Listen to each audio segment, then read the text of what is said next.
What's going on, friends? It's Anton Daniels, and I gotta have a conversation with you guys about Tiege Hanley because you see how the sun is hitting me. This is no finesse, no makeup, no filters, no none of that. This is 100% Tiege Hanley. I use it in the morning as soon as I get up, right after I pray and brush my teeth, jump in the shower, and I'm hitting the streets because you never get a second chance to make a first impression. So even though they're giving you 40% off your first order, 20% off for life, even though you may get a free gift, forget all that, right? Because we would do this even if it was full price because it's worth that much. I'm in the streets, I'm kicking it with people when I see Dusties everywhere. You don't want to be them. You want to separate yourself. And the way that you separate yourself is self-care. Ladies get it for the fellas. Fellas don't wait for the ladies to get it for you. I'm about to hit the streets right now and I'm feeling confident. I'm feeling great. I mean, I already got confidence, but to have that extra boost of confidence, knowing that you've taken care of yourself and you set yourself apart from all of the rest of the sheep that's walking around making bad decisions on a daily basis. And it's reflected in their actions. It's reflected in the products that they use. It's reflected in the people that they follow. And so if you're trying to level up, if you're trying to make sure that you look good, they're going to send you the pack. They're going to give you all of the instructions on how you're supposed to use it. Then make sure you get your Tiege Hanley. Again, 40% off your first order, 20% off for life. Get your free gift. Make sure you tap in with your boy Anton Daniels because Unc is never going to lead you wrong. I would never have you use a product that I don't use myself. Again, they've been rocking with me for a long time. Make sure you get your Tiege Hanley. I love you. I appreciate you. I'm going to holler at you guys later.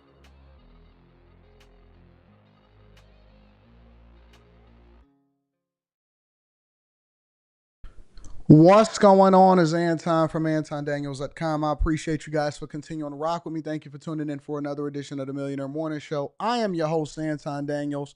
What up, what up, what up, what up, what up, what up, what up?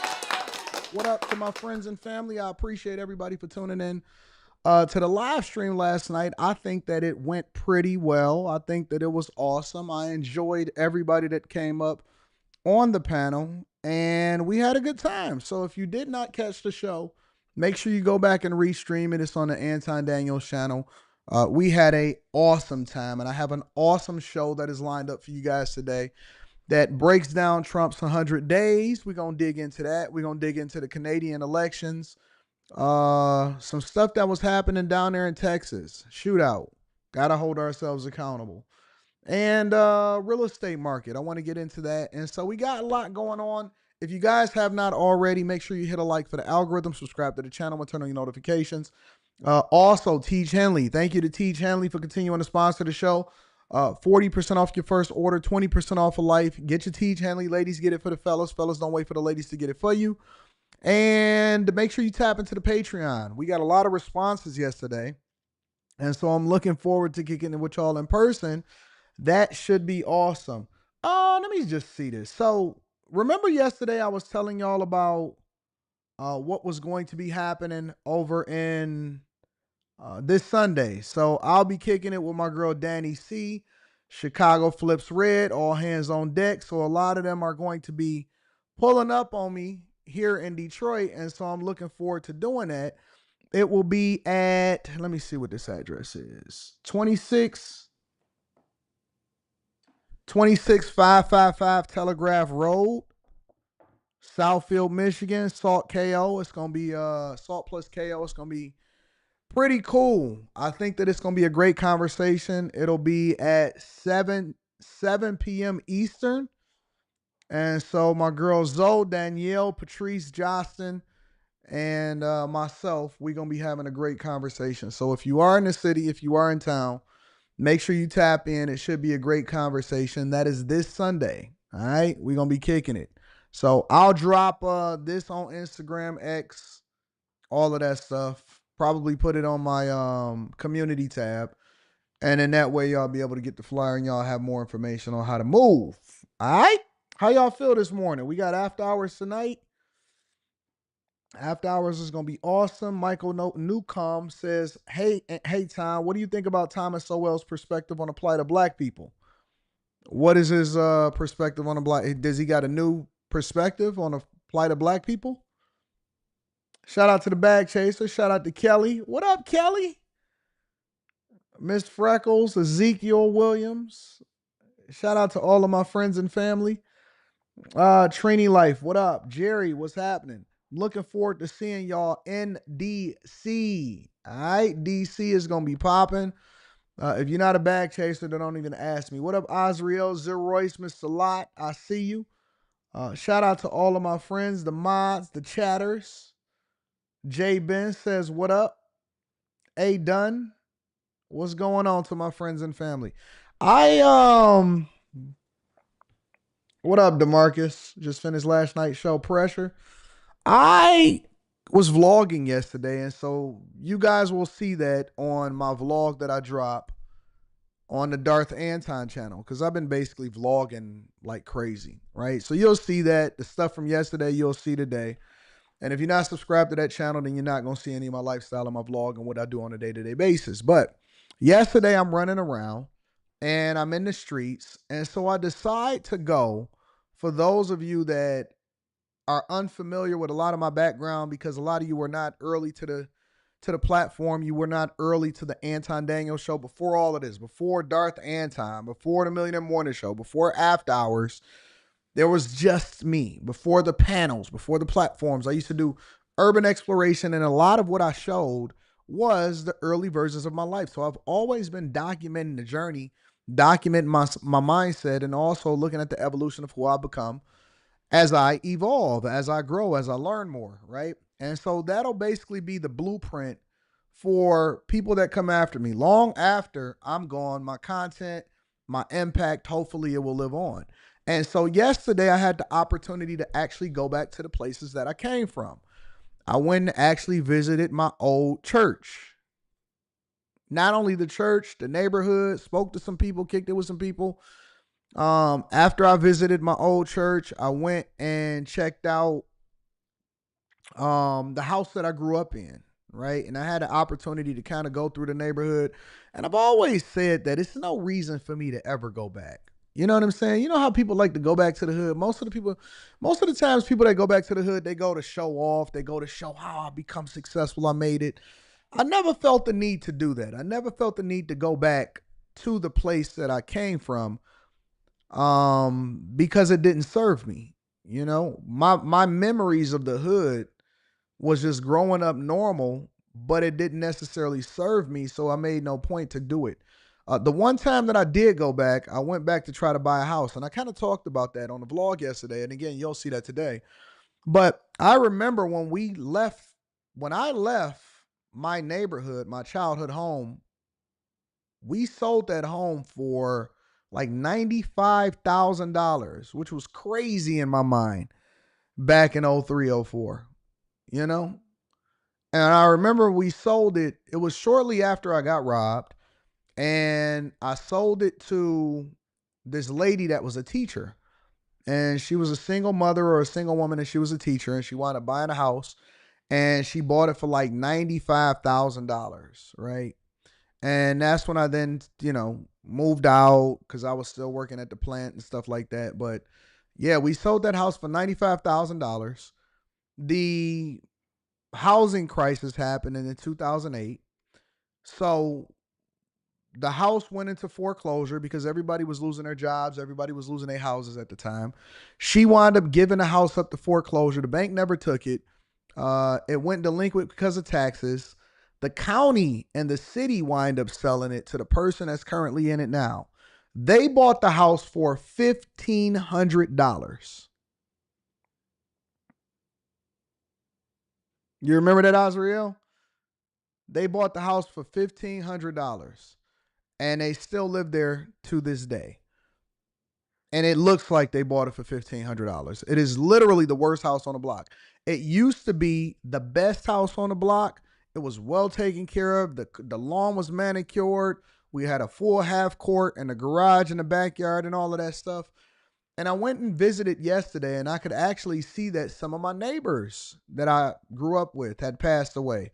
Joe, that was on the right side of the house, if I'm facing the house, he died a little while ago, and he actually died of AIDS. Yeah, he died of AIDS. He was gay. We all knew that he was gay, and he used to have parties with his friends and his boyfriends, but it wasn't flamboyant parties. And he was a cool neighbor. He was just a regular guy, but yeah, he was definitely living an alternative lifestyle. He wound up contracting AIDS. and he wound up dying. So he died on that side. Bernard, he died facing the left side of the house. He passed away. And it's just, you know what I'm saying? To see things and put it in perspective. And I'll tell you the conclusion of what I came to.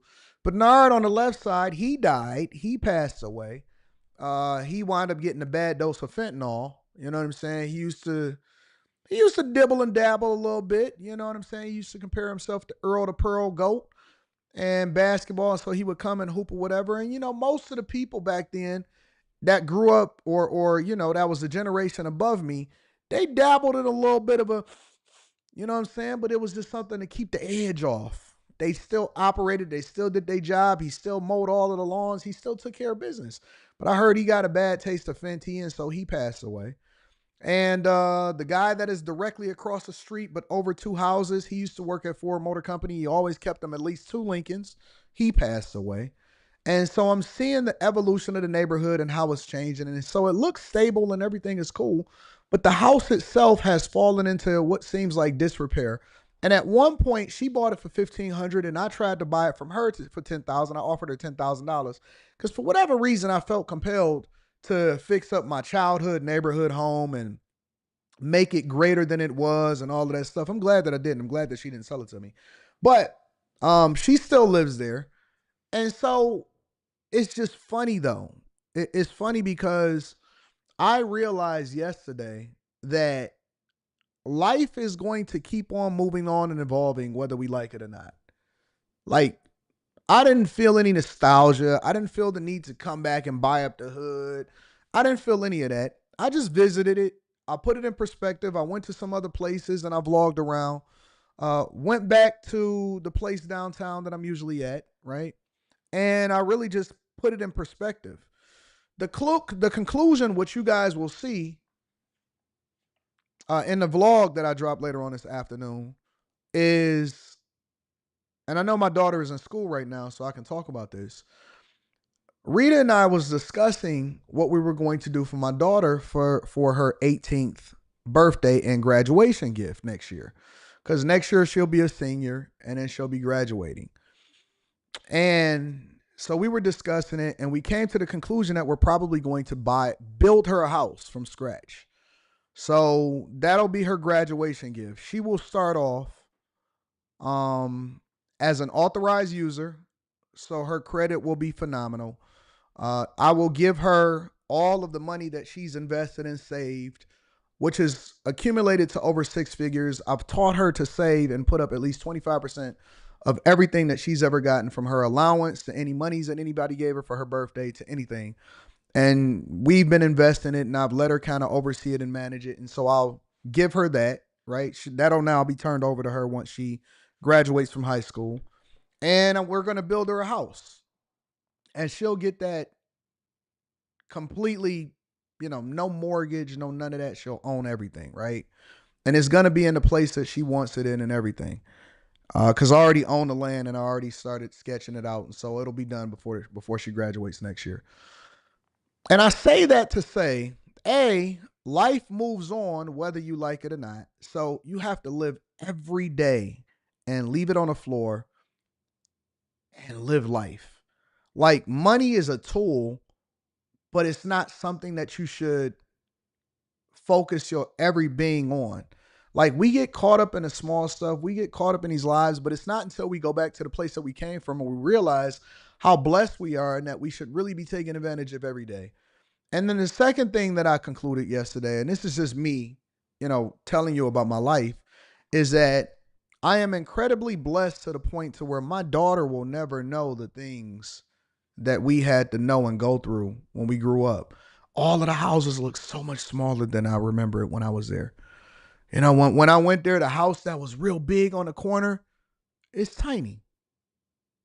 I mean, it's an okay sized house for the neighborhood that it's in, but we thought it was like the big dog. We was like, oh man, that guy got money. This guy, he had a limo company down on the next block. And I drove by and he had that same limo out there and it's still it's dusty and like, man, that house was a big deal. Like, we don't even realize how blessed we are. We don't even realize the opportunities that we have. We don't even realize how much we've advanced and evolved. And I think that a lot of times we get so caught up in comparing ourselves or looking at what everybody else is doing on social media that you don't really take time to just say, thank you, God. Thank you, Jesus, for the path that you made for me. Thank you, God, for taking me through this maze of something that I wasn't even sure of where I was going to go or what I was going to do or what my curriculum was going to be or if I was going to graduate college or even if I was going to make it past the age of 21 years old. Now I can gift my daughter a house. That is a blessing. That is a blessing. Forget comparing it to other rappers. Forget looking at Jeff Bezos and Amazon. Oh, they billionaires. Forget Jay. Forget all of these other people. Have you thanked God for where you are and the blessing of being alive and sound mind, body, and spirit? Opportunities abundant that is for you. You live in the greatest country in the United States of America, and you have the opportunity to do some transformational things. And we letting it fumble. We letting the time fly by. Every day we have an opportunity to capitalize. When I say capitalize, I'm not even just talking about working. I'm talking about being appreciative, living in the moment. I drove past this place that I had drove by 1,000 times. And I just so happened to look at it and I said, you know what, let me go in there and visit. And it just so happened to be awesome. And then I ran into some people that was cool and they was like, oh man, I check out your content. And next thing you know, I'm petting a pet snake or something like that. And I met some new people and this other guy. And he had on a unique watch and all of this stuff. And it's just like you immerse yourself in the moment because you become more appreciative of the fact that you are right here, right now. You'll never get that moment back again. You'll never get the opportunity back again. We spend so much time being mad at each other over petty stuff and getting angry over dumb stuff and arguing about things that don't even mean anything. And I'm not even talking about online. I'm talking about in real life. There are people, some of y'all have a parent that is going to die one day. Okay, so you was mad because they took your toy when you was little. You got a brother that you angry with. You got a father that you never reached out to understand who you are. You got a child that you've divested yourself away from because you was angry at the mother or the mother was angry at the father. It's so precious. It's so fleeting. It's so real. Like, we genuinely need to make the most of it. I am going to immerse myself every day. I live every day like it's my last. And God willing, I'll live another 40 to 50 years in great health. But God willing, I'm also going to every day leave it on the floor. I'm not going to get mad at petty stuff. When I get emotional about it, I'm going to truly be in my emotions and I'm going to let it go. I'm going to appreciate the people that I interact with on a daily basis and truly take in the conversations that I have with them. And I'm also going to spend this money, have a good time, and I'm going to be unapologetic about being who I am and embracing life because I earned it, I deserved it, I worked my butt off for it, and I'm going to have it, and I'm going to enjoy it, and I'm going to have a good time. And so I say that to you guys to say, maybe you need to revisit or rethink who you are and just put things in perspective, slow down, hold off, have a conversation with yourself, and then realize that all of this stuff that's petty, let it go. The stuff that's meaningful, embrace it, and truly be appreciative of the circumstance and the things that God has blessed you with. That's all I'm saying. That's all I'm saying. Life is great. Life is awesome. Somebody said, I thought your daughter was living with you until she got married. Oh, she is. Giving her a house is giving her another form of income. Is setting her on the pathway. Oh, you thought that I was talking about something different. No, no, no, no, no, no. When I say I'm building her a house, I'm saying that I'm building her a form of income so that I can have her manage it herself and teach her how to deal with people, how to deal with tenants, how to then leverage real estate in order to continue to do things. I'm giving her a real life crash course, not just telling her. I'm giving her something in her name that she has to collect the rent for, that she got to vet for the tenants for. I want her to actually work it. She's still going to be with me. She don't want to be with nobody but me. And I'm building a big house. Why would you not want to be in a big house? You know what I'm saying? So when I say that I'm giving her her own home, I'm telling you that I'm giving her a form of income in her name. That's what I'm saying.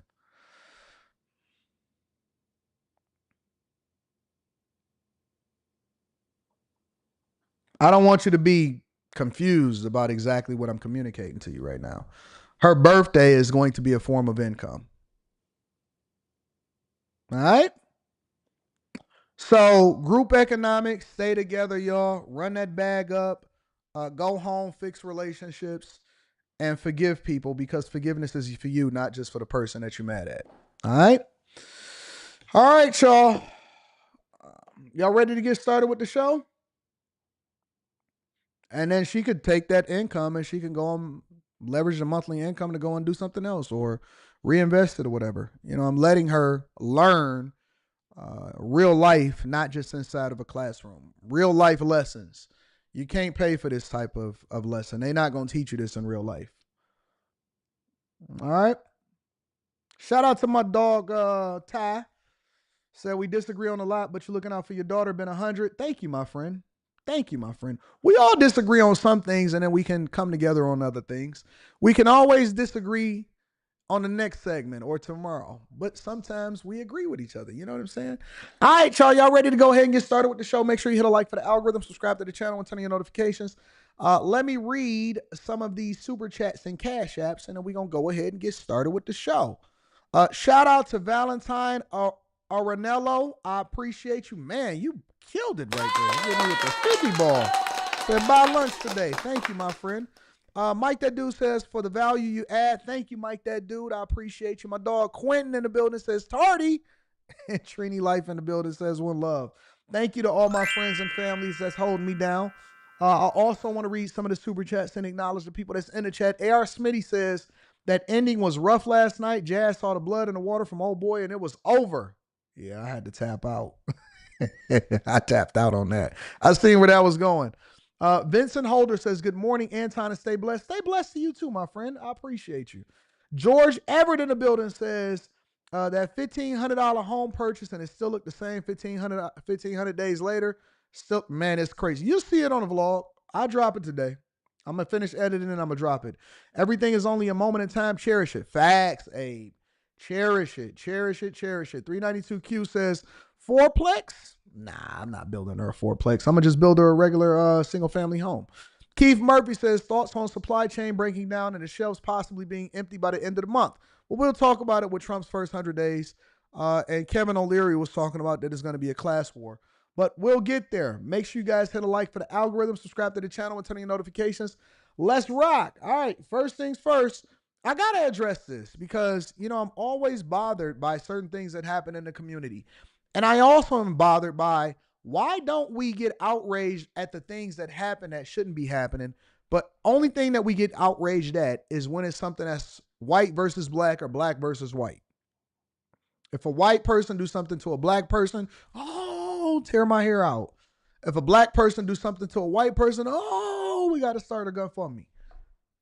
How come we're never engaged when certain things happen in the community that happens pretty regularly in the community that we don't really give any visibility to? This is a local story that happened in the Dallas-Fort Worth area. And this is of a neighborhood or a man in the neighborhood. A 19-year-old is no longer with us because a 51-year-old man got into it with the 19-year-old, tracked him down in broad daylight, and decided that he wanted to take his life. Take a look. A Sunday morning shootout in a Seagaville neighborhood leaves a 19-year-old dead and a 51-year-old behind bars. The shooting was captured on a neighbor's surveillance camera. Larry Robertson is now facing a murder charge. Fox 4's David Santandri has more on what happened before and after the shooting. David. Yeah, Stephen, Heather, that shootout happened in the middle of a neighborhood. At least one bullet went inside someone's home. There were parents and children out and about when this happened, again around lunchtime yesterday. One of those neighbors who witnessed the shooting turned over some surveillance video to us. A shootout.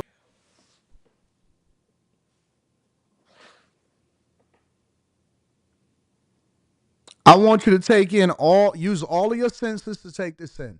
Listen to what's happening. Listen, watch, pay attention. Over some surveillance video to us. A shootout in the middle of a Seagaville neighborhood Sunday morning. A 19-year-old man is dead. 51-year-old Larry Robertson charged with murder. Year-old man is dead. 51-year-old Larry Robertson.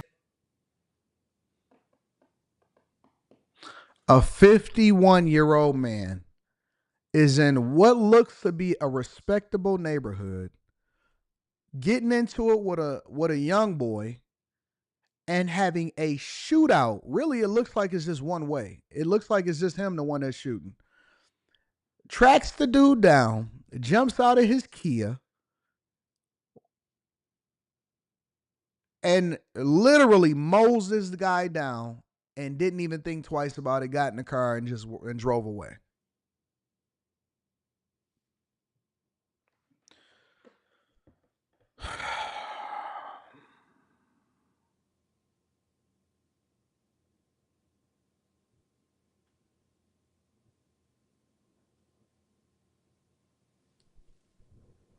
This is sad. This is so sad. It is very, very sad. Because I know a lot of times we always talking about how the young boys is doing stuff, but where you think they get it from? This arrested development of these guys that never grew up. Where you think they getting it from? Where you think they learned it from? Charged with murder. My daughter was laying down on the bed watching TV and the bullet came right through the window and then she was screaming. The shooting rattling Tanisha Ortega's family. All that stuff is just out of control, you know? We're supposed to be in a safe environment. If you're not safe in your home, where are you supposed to be safe at?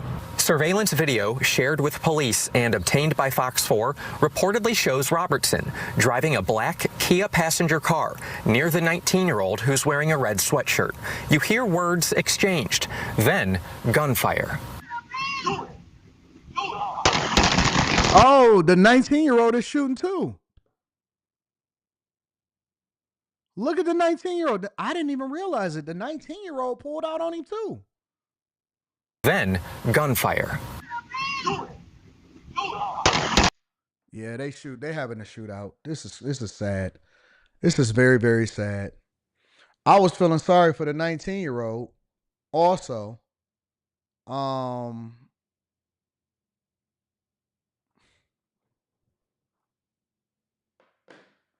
This is bad. This is very, very bad. This is bad on all fronts at this point. It's horrible on all fronts. Everything about this is horrible. Every single thing about this is horrible. He's shooting out with a 19-year-old. The 19-year-old is daring him to do it. Do it. He pulling out also. He didn't know that the 51-year-old was going to come out with the chopper. And the 51-year-old probably felt justified because they feel like this is a stand your ground space or something like that. Nah, dog. Nah, this is bad on all fronts. This is horrible. We monsters. We monsters. Ain't no telling where them bullets went. That could have went into somebody, because the bullets don't stop. It got to land somewhere. The bullets don't stop. It's got to land somewhere. Probably went through somebody's house, somebody's window, hit somebody's garages, all of this stuff. Stray bullets kill people all the time. This is bad. This is very bad. This is very, very, very bad. This ain't even close to stand your ground. Ain't even close. This is why I don't argue with people. The 19-year-old runs out of frame as he's shot. Call 911. Ortega says she tried to help the young man before he died. And I was just trying to keep him awake, you know, like tell him, don't go to sleep, you know. The Kia drives off. According to an arrest warrant, Seagoville police located the Kia and arrested Robertson, who's sharing his story with investigators. I agree it don't apply to this, Yakar. 100% I agree it don't apply to this. And as far as I know, he is being cooperative. According to the arrest affidavit, Robertson, who lives in the neighborhood, told police, "That dude came around my house, he had a pistol, he pointed it at me." Robertson's family later told police 2 males were seen on surveillance footage loitering around their home, and 1 knocked on their door. Robertson's family says he later went out looking for the 2. Footage shows Robertson return, then leave when he's clearly observed to be carrying a rifle. The department, however, believes the fatal shooting should have never happened. It Bad shouldn't have things never happen happened. everywhere, but this is not the way to solve it. Gun violence He going to never jail for solves the rest of his anything. life. While the affidavit mentions both Robertson and the 19-year-old exchanged gunfire, it does not specify who shot first. Doesn't Both matter. appear to display a weapon around the same time. No weapon was found on the 19-year-old, according to police records. It's unclear if someone else was with him out of view during the shooting. He got rid of it. He tossed it. And then he just was gone just like that. Ortega, who says she watched the 19-year-old pass away, describes it as a haunting encounter. It just was like shocking. I don't even want to stay here no more. It's not safe, That's unfortunate, bro. It really is unfortunate. Now, somebody is going to go to jail. Somebody is going to lose their life. And nobody wins. Nobody wins in this situation. I don't know why people can't figure out that nobody wins in this situation. But again, why is the community not outraged? How come we don't hear from Al Sharpton? How come we don't hear from anybody that is protesting against gun violence? The thing that is going to kill you more in the black community is probably going to be somebody else that look like you. Valid, invalid, standing by my house. We got into it. It's clear that the guy went looking for the other guy. He went driving around to find the dude. He lined up. He got out the car. He went and got his rifle because nobody carries a rifle inside of their car. They may carry a pistol, but they do not carry a rifle inside of their car. He went looking for him, and the dudes was tough, and he shot, they shot, and now somebody is dead. Unc feel like he gonna be justified. That's why he talking to the police without a lawyer. He gonna tell them, "No, man, he shot first." No, you went looking for him.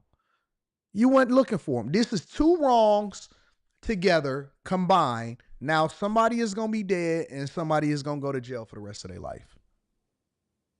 Two wrongs together. Somebody is gonna be dead, and somebody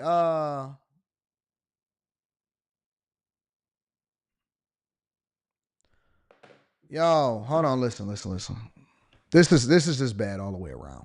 So again, prayers up. It's unfortunate. You can walk away, you can avoid it, you can call the police. If the police had pulled up and he had a gun on him, he probably would have been arrested. He probably would have faced gun charges. So, you know what I'm saying? Shout out to everybody that has some sense about him. Don't get caught up in this nonsense. Don't get caught up in this foolishness. It's not worth it. Stay away from it.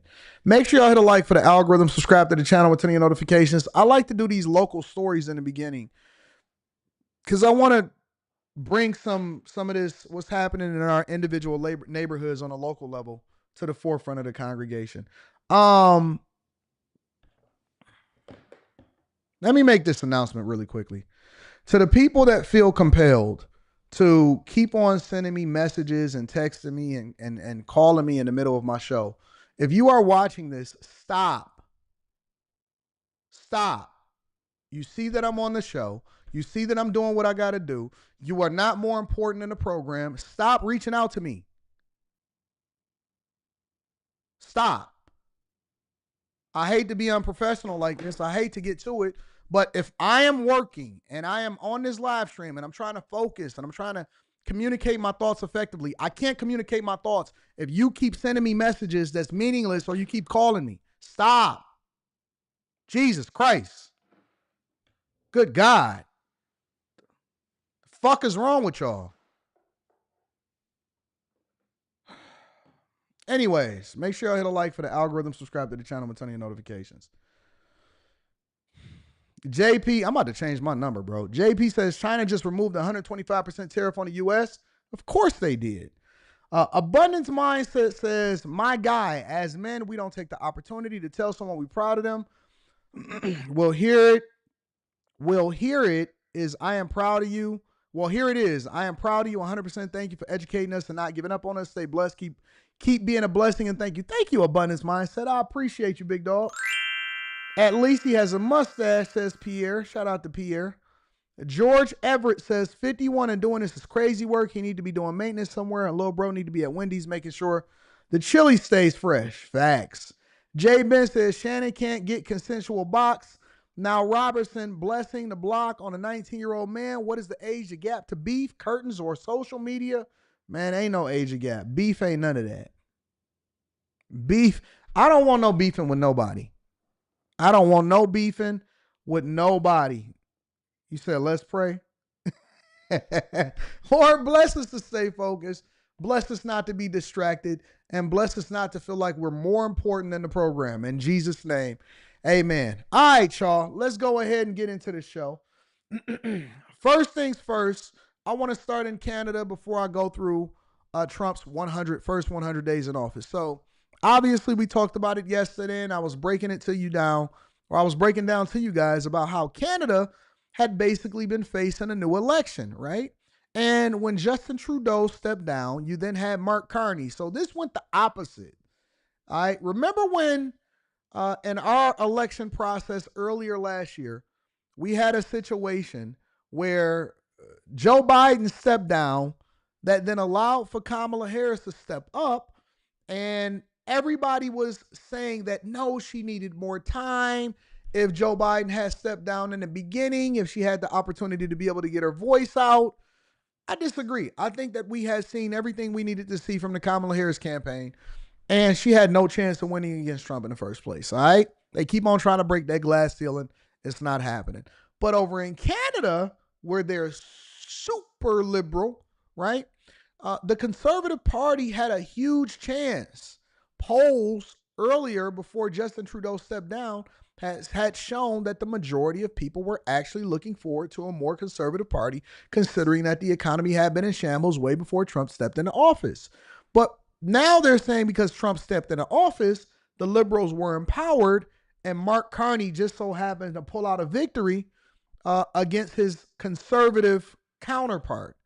This was his speech considering that he won and what he wanted to address with the Trump administration. Check it out. As I've been warning for months, America wants our land, our resources, our water, our country. Never. But these are not idle threats. President Trump is trying to break us so that America can own us. That will never ever happen. We are once again at one of those hinge moments of history. Our old relationship with the United States, a relationship based on steadily increasing integration, is over. The system of open global trade, anchored by the United States, a system that Canada has relied on since the Second World War, a system that, while not perfect, has helped deliver prosperity for a country for decades, is over. These are tragedies. But it's he literally just admitted to you guys. I want y'all to understand what's happening right now. He literally just admitted to you guys that this is a system that was created and anchored by the United States of America. We made the system. We were the biggest consumers. He's telling you out of his mouth that we were the ones that made them wealthy. We are the ones that made other countries wealthy. We are the ones that basically benefited other nations. But the part that he didn't add in there is to our own demise, to our own debt. And so in order for us to have friendships with other people, they basically have been taking advantage of us. And now they want us to continue to bow down to us and just business as usual. He's telling you out of his own mouth, word for word, he said this is a system that was anchored by the United States of America, meaning that we were the ones that created the stability and allowed for everybody else to be able to benefit as a result of it.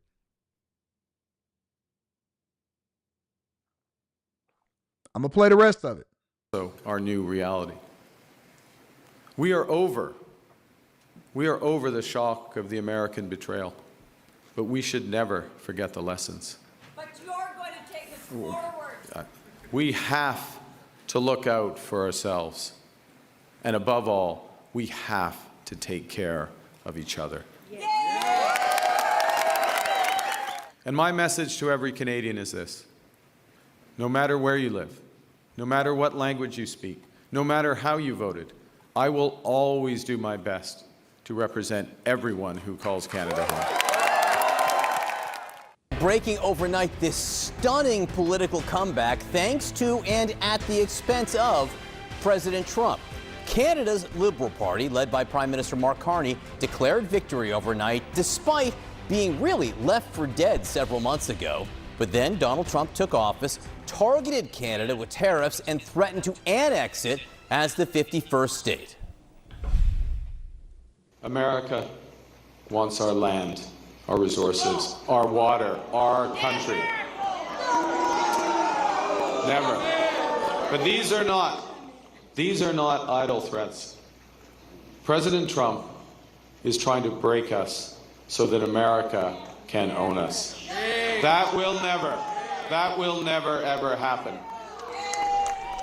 That was the main campaign issue, and this is what Donald Trump has said about Canada over the last several months. And we can't let them take advantage of the U.S. What I'd like to see, Canada become our 51st state. Canada only works as a state. It doesn't. We don't need anything they have.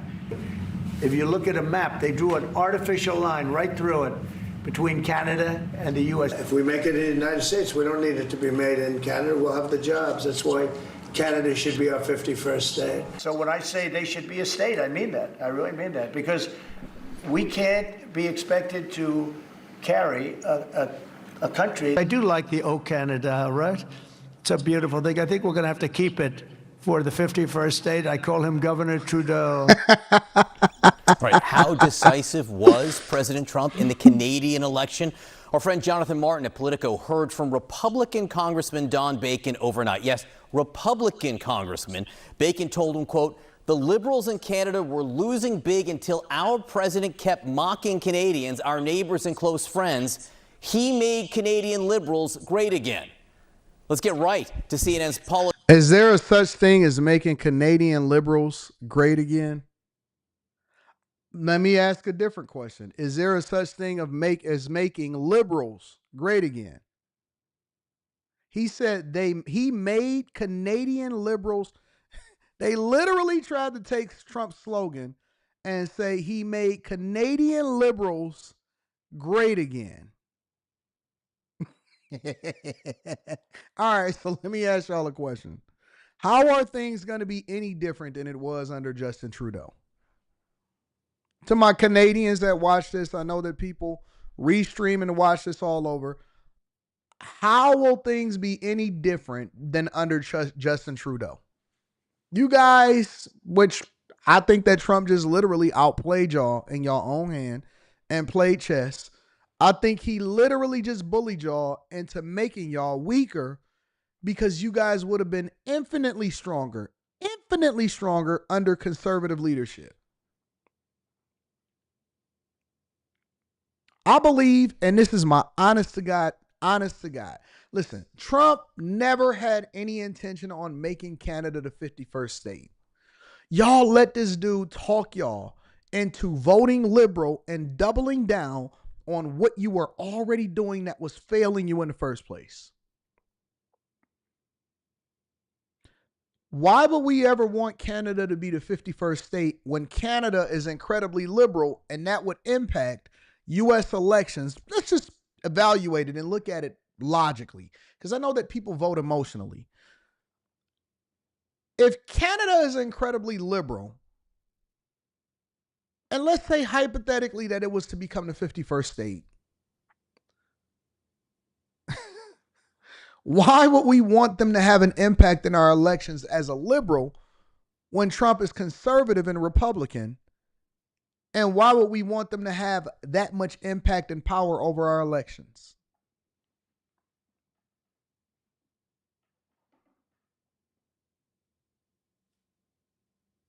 I believe that you guys played right into his hands. Right into his hands. I cannot believe how easily the Canadian people are finessed. I can't believe how easily the Canadian people are finessed. That is crazy. But this just shows you the power of marketing. One man's words I can't even believe that you guys let somebody that's not even from your country determine the course of your elections.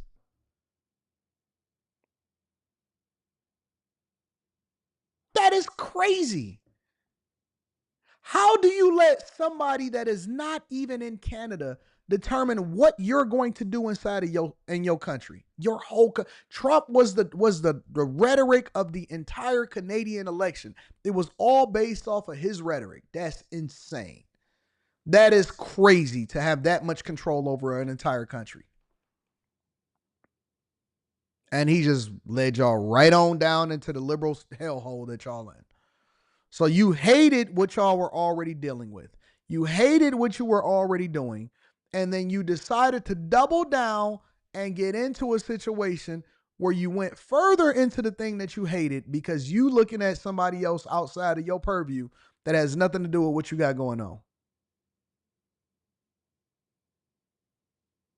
This is the dumbest thing that I've ever seen in my entire life. Newton in Ottawa for this really election stunner. 4 months ago, no one would have predicted this. And good morning, John. In fact, Donald Trump's first 100 days consequential here in Canada.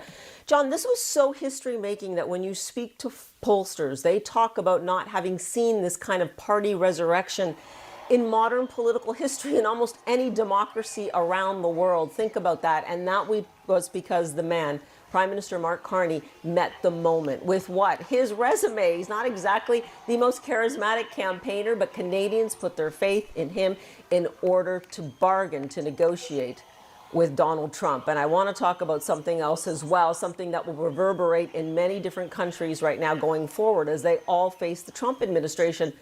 Mark Carney harnessed that anger, that betrayal that Canadians felt every time the president spoke about a 51st state or Governor Trudeau, which of course was the man that Mark Carney took over from.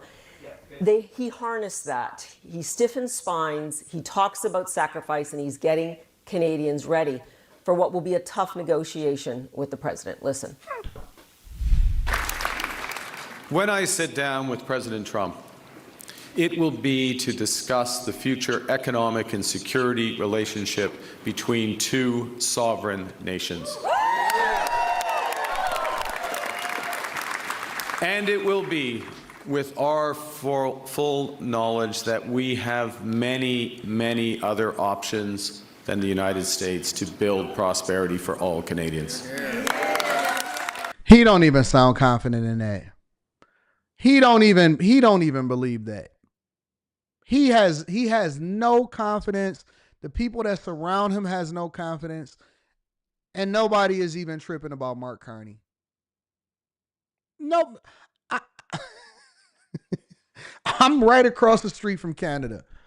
I can see right over into Windsor. I see you guys coming over here to work every single day. Shout out to all of my Canadians. I actually rock with y'all. Nobody is tripping. Nobody is business as usual. Life is the same. Maple syrup still costs the same. Nobody is concerned. Hey, how many of you guys' lives are actually impacted by what's going on over in Canada right now?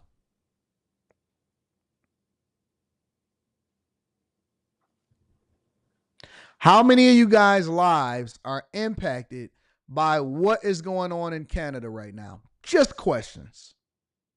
Just curious. Are you guys impacted by the foreign exchange rate? Was you not able to get over into the border? What's going on? When they removed all of the American products from the shelves and stuff like that, and now that their shelves are empty, how many of you guys was like, oh my God, I can't believe it. Life is crazy.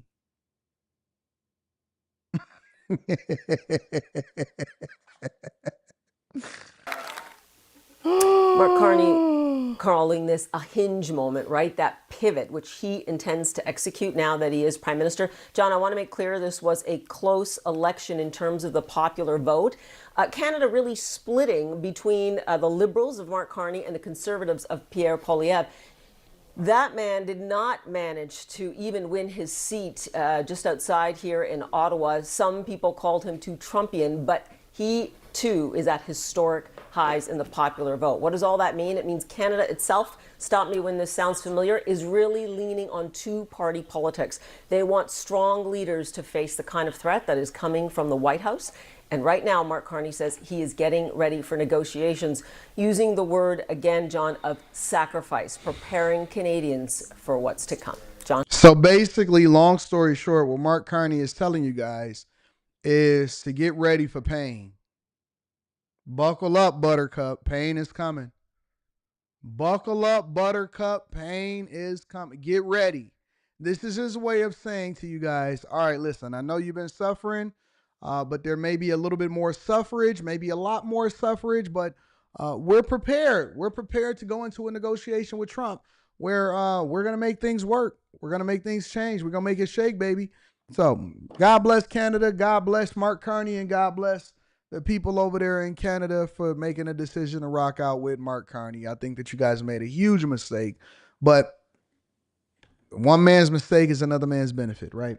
Make sure you guys hit a like for the algorithm, subscribe to the channel, and turn on your notifications. Let me read some of these super chats, and then we're going to go ahead and get into Trump's first 100 days, all right? 392Q says, I sent this story in your email about a woman dancing on top of a moving car, flew off and got unalived by a fire truck. We need all of the prayers. What? Okay, so the question is, 392Q, what is she doing dancing on top of a moving car? Crusty boomers were paid in Geritol to cheer. Shout out to Natasha. Natashka. Shout out to Natashka, 1982. Okay, I see you over there, Natashka. Moses King says they are Trump deranged, just like liberals in the U.S. Yeah, obsessed with him. Obsessed with him. Stephen Slayer wants this Anton paying attention to Alberta, Canada. They want to be a part of the U.S. We not tripping about it. Hey, whatever happened to Doug Ford, the premier of Ontario, that said that he was going to tariff our power or something like that over in the United States of America. Anyways, make sure you guys hit a like for the algorithm, subscribe to the channel, and turn on your notifications. All right, let's get into it. So Trump's first 100 days in office. Caroline also did a press conference, so I want to get in that a little bit. And I also want to go over into the ops. Let's go over to the MSNBCs, the CNNs. I want to see what their perspective is on his first 100 days in office. And then I'll give you my thoughts also. So make sure you guys hit a like for the algorithm, subscribe to the channel, and turn on your notifications. Let's rock. Get the latest now on President Trump, marking the first 100 days of his second term. Chief White House correspondent Mary Bruce tracking the Trump presidency and how the public is responding. Good morning, Mary. Good morning, George. Well, over the last 100 days, President Trump has moved at a frenetic pace to overhaul the federal government, enact his agenda through a barrage of executive orders, and test the limits of presidential power. And today, as he touts his accomplishments, he's also facing new questions about how Americans are perceiving his work so far. This morning, President Trump marking the first 100 days of his second term, a 15-week sprint aimed at overhauling the federal government and showing his supporters he's delivering, aggressively enforcing his immigration policy, an issue the administration is eager to keep in the spotlight. The president posting these pictures online, signing 3 more executive orders Monday, targeting sanctuary cities and those who the White House says oppose the administration's immigration crackdown.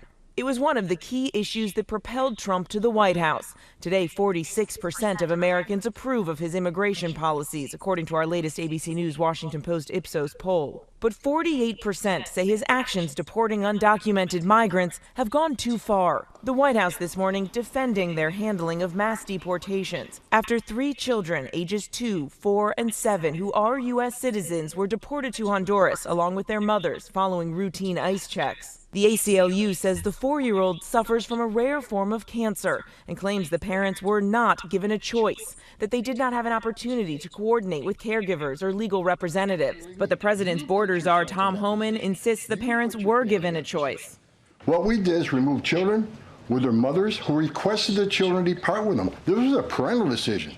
Parenting 101. Having a U.S. citizen child does not make you immune from our laws. And on So wait. So give me a second. Let me understand this really quickly. So you're telling me that, because I'm assuming, I don't know, somebody inside of the chat, y'all let me know. So the parents came over here illegally. Then they had children that were born inside of the United States of America legally because they benefited from birthright citizenship. Well, what does that mean? That means that something that was created, and I need y'all to understand exactly what birthright citizenship is. Birthright citizenship is basically to where you are born inside of the United States of America. Plenty of people do it. The Chinese people come over here and do it. The Japanese people come over here and do it. They come over, hide their pregnancies. They have children inside of the United States of America. Then they have dual citizenship from here and also back in their country where they're born, right? So basically, birthright citizenship are people having children inside of the United States of America to circumvent and then to possibly stay by saying, hey, listen, my children are American citizens. They should be able to stay here. They should be born here. All right. Trini Life, you are 100% correct. Birthright citizenship was created for American descendants of slaves because they were brought here against their will to capitalize for capitalization, right? So we live in a capitalistic society, a capitalistic world, a capitalistic United States of America. They were exploited for labor to help build up the United States of America. When slavery was abolished, birthright citizenship was established because they should have had a pathway to citizenship, considering that they did not ask to be here in the first place. So then they had the opportunity to achieve the American dream, which we are all benefiting from, the sacrifices of the people that came before us. So birthright citizenship was established for people that did not want to be here, but was a part of the transatlantic slave trade.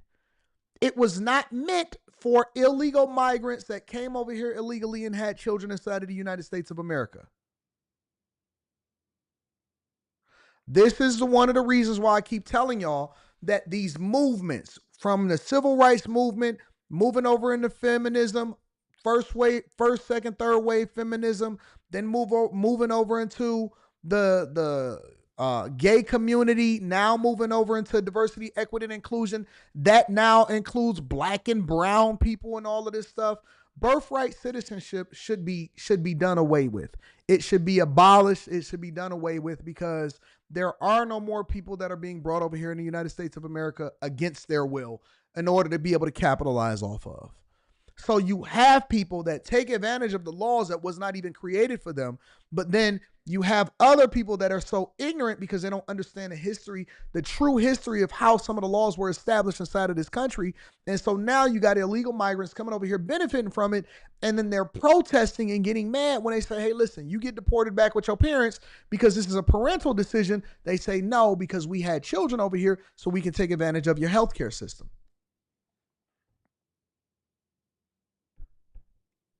Michael Lyons says, Anton, wake up, dog. Well, first of all, I'm not your dog.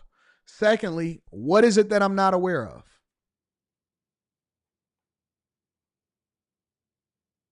They are deporting all type of people. Somebody in Patterson said, why are they not deporting Japanese and Arabic people? That's a lie. It's a lie. They are deporting these people. How do you know, Anton? Because I live in Detroit, Michigan. Detroit, Michigan is literally on the border of Hamtramck and Dearborn, Michigan. We have the largest population of Arabic people in the United States of America living right here. And yes, ICE is over here working.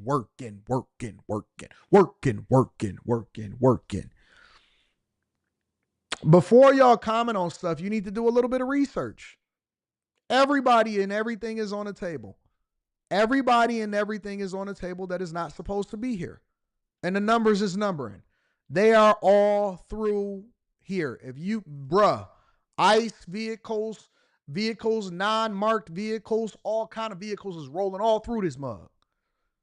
All through it. They not messing around. They are deporting everything and everybody, and they are all through here. We have the largest population of Arabic people inside of the United States of America right here in Dearborn, and they not messing around. They in Mexican Town, they in Dearborn, they in Hamtramck, they all over, and they are getting these people. They not messing around. Citizen, child, does not make you immune from our laws. And on the issue that was top of mind for voters, the economy, voters in November backing Trump's promises to boost the economy and lower prices. We will end inflation and we will make America affordable again. 73% now say the economy is in bad shape, and 53% saying it's gotten worse since he took office. 72% say it's very or somewhat likely Trump's economic policies will cause a recession. Fears fueled by the president's trade war, something that has unsettled even some of his staunchest allies. If we see very high tariffs forever, then we do risk a recession. And listen, at the end of the day, tariffs are taxes, and I don't support higher taxes. Yeah, it's taxes against other countries. It's tariffs against other countries. It's taxes against other countries. It's not taxes for the United States of America. We weren't even really supposed to be paying income taxes the way that we're paying income taxes today. That was largely supposed to be supported from other countries being tariffed in order to sell goods inside of the United States of America. We now become dependent on it because we've gone in so much debt and we've built up so much crumbling infrastructure instead of keeping it up. And so now we got income taxes the way that we not supposed to have them, and we actually suffering as a result of it. Because there's generations of people that have now died, and people born into the system that we are now, this is just y'all norm. And so you think this is regular. This is not regular. We're not supposed to have taxes the way that we have them right now. Let me go over to Caroline to go into mark the first 100 days in Trump being in office. We're going to watch a little bit of this, and then I'm going to give you my conclusion and my grade of what I think. Act criminalizes the publication of non-consensual intimate imagery and requires social media and similar websites. Is he standing on a higher step or something like that? How tall is Scott Benson? Let me see something.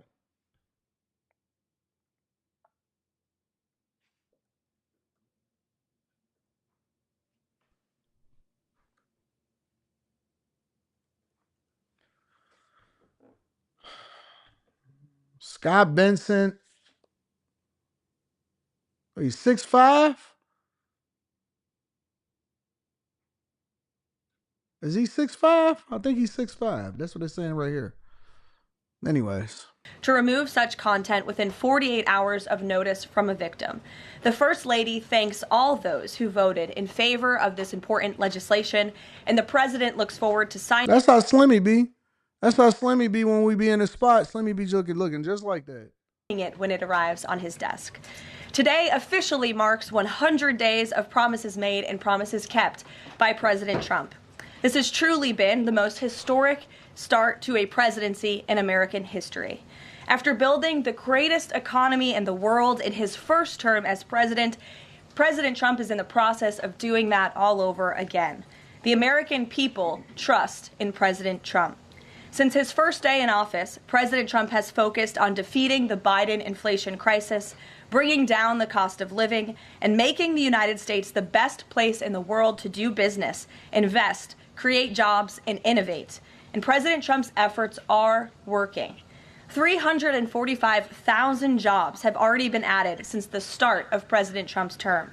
Last month's jobs report saw nearly 100,000 more jobs than economists predicted, and it was the fourth highest month for private payroll growth in the past 2 years.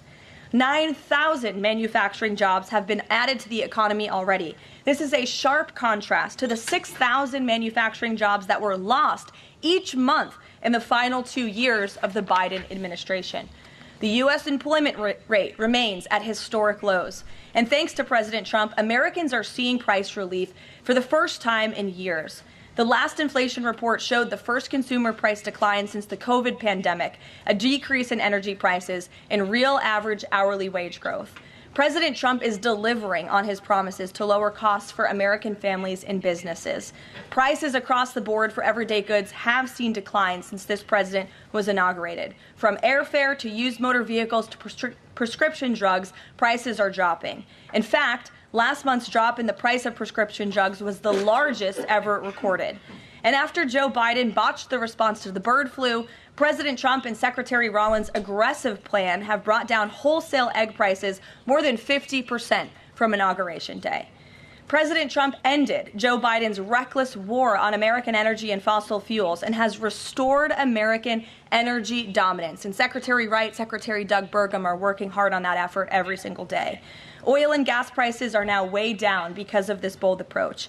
Gasoline prices down 7%, energy prices are also down as well. The Department of Interior just announced a new offshore drilling policy that will boost oil production in the Gulf of America by 100,000 barrels per day.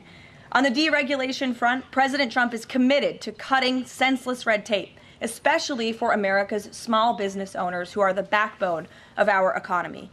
We know cutting regulation leads to lower costs and higher growth. The mass deregulation effort by this administration will help usher in the golden age of America, which is underway. Immediately upon taking office, President Trump blocked all of the unfinalized Biden-era rules, saving America's more than $100 billion, or $2,100 per family of four over the next decade. And the president also launched a bold multi-agency effort to roll back existing federal regulations that drive up the cost of living on hardworking families. This effort is projected to yield significant cost savings in the coming months, including the EPA's rollback of tailpipe emission rules for light-duty and medium-duty vehicles and the Department of Transportation's latest corporate average fuel economy standards. These two efforts alone yield $755 billion in total savings, or more than $8,800 per family of four over the next decade. In total, the combined savings from all of these actions equal just over $935 billion, or nearly $11,000 in real savings per family of four per the coming decade. The press is not talking nearly enough about the positive impact of President Trump's deregulation campaign. And investments from the biggest companies and countries in the world are pouring in under this president. So far, total investment commitments under the Trump administration have reached more than $5 trillion, including $500 billion from Apple in U.S.-based manufacturing and training, $500 billion from NVIDIA in AI infrastructure, $100 billion from TSMC and U.S.-based chips manufacturing, and the $500 billion private investment by OpenAI, Oracle, and SoftBank in AI infrastructure as well. All of these investment commitments are estimated to generate at least 451,000 new high-paying jobs for American workers and families. At this point, President Trump has secured more investments in the United States of America in 100 days than Joe Biden did in 4 years. President Trump is America's businessman in chief, and that's why these trillions of dollars in investments are flooding to our country. The business community is bullish on America because President Trump is back in charge. Tomorrow, the president will host CEOs and leaders from several companies that have made these investments to tout their historic commitments to our country and encourage others to follow suit. Under President Trump, there has never been a better time to invest in America. And the president finally said enough is enough and refused to allow America and our workers to be ripped off any longer on trade. President Trump implemented powerful tariffs to end the era of economic surrender and to rebalance America's trading agreements. More than 100 countries have already come to the table looking to offer more favorable terms for America and our people. There has never been a president who has created his own leverage like this president, and we are just getting started. Republicans in Congress are getting very close to passing President Trump's one big, beautiful bill, which will include the largest tax cuts in American history, strong border security measures, major military advancements, dramatic deregulation, and common sense spending reforms. As President Trump has said before, the best is yet to come. For more on President Trump's economic successes so far and the plans ahead, I want to pass it off to our incredible Treasury Secretary, Scott Bessent, who is here today, and we will open it up to questions. In our new media seat, we have Brendan Peterson, the financial services reporter for Punchbowl News. Punchbowl News covers power, people. All right, cool. So we got pretty much the gist of what they said his successes were. And then I'm going to also point out some of the failures, right? Because I want to be objective in this whole thing, and I want to have this conversation in truth. I don't want to just have it in a silo. Things that I believe should be pointed out that I don't necessarily agree with. And then I'm going to also point out some things that are that I think that Trump has done well and that I think that he's going to be successful in. The first thing that I want to point out here is that I believe that President Trump is doing everything that he said that he was going to do. No matter what side of the aisle you're on, what we're used to in the United States of America is we're used to politicians just talking and then they don't actually show up. I think that he's been incredibly transparent. He's answered media questions. He has not dodged anything. He has been the most available of any president that I've ever witnessed in my lifetime. And the thing about it is that the one thing that you cannot criticize him on is that exactly what he said and he campaigned on is exactly what he started to hit the ground running doing when he became president of the United States of America. So I have to 100% give him credit for that. He is doing exactly word for word, no modifications, no changes. And I mean, that goes all the way from immigration to tariffs to, being tough on crime and getting on these sanctuary cities. I believe that he absolutely 100% is doing exactly what he asked for. So for anybody that actually voted for him or anybody that was fearful that he was going to do what he said that he was going to do, regardless of what side of the aisle that you're on, he is absolutely doing what he said that he was going to do. That's number one. The number two thing that I think that was most important to people at the time was immigration. And he said that he was going to go after anybody that was in this country illegally. He said that he was going to first target the ones that were the criminals and that committed crimes inside of the United States of America. And the second thing that he was going to do is then he said he was going to prioritize those people and then he was going to deport anybody that wasn't supposed to be here. He also advocated for people to self-deport, and he is on their tails. He is on their behinds. He is on them. He is 100% on them.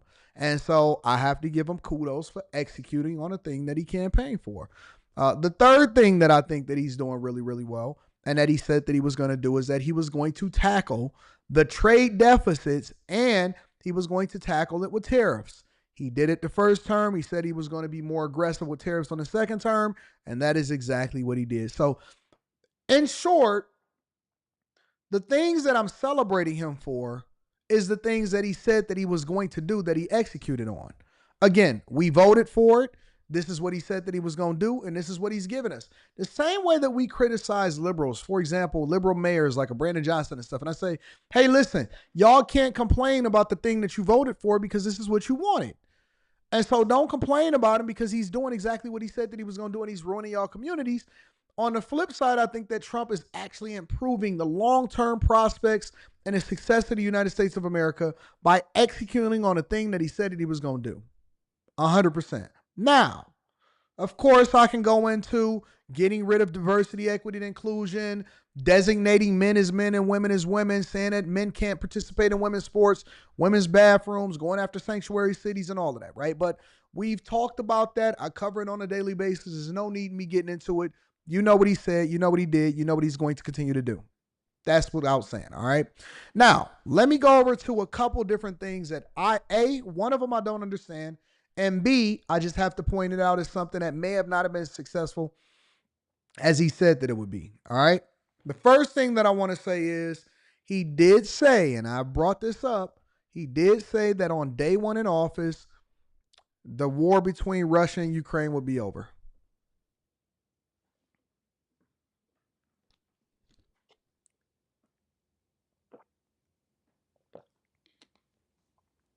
I think that he's working incredibly hard on it. I think that he's absolutely trying to get this done because this is going to be, if he can't get this war over with by the time that his presidency is over, I prefer him to have it over before his first year in office, then I think that it would be a stain on his legacy and he wouldn't be able to continue to blame Biden. He can blame Biden for the war starting, but he said that he would have the war ended. And I think that world peace is something that's absolutely on his agenda because Trump believes in profitability, not war. And you can't make America profitable through war. So I think that that is something that he has not delivered on. And I don't even know why he promised that because there's no way that you can force other countries to do anything, especially Russia. It is a negotiation. And so I think he overplayed a little bit his hand on that, and I have to hold him accountable.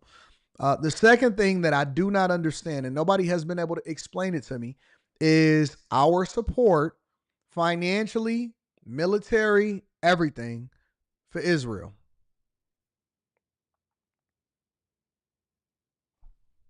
I don't understand it. I don't understand it. I do not understand our support for nobody. Nobody has been able to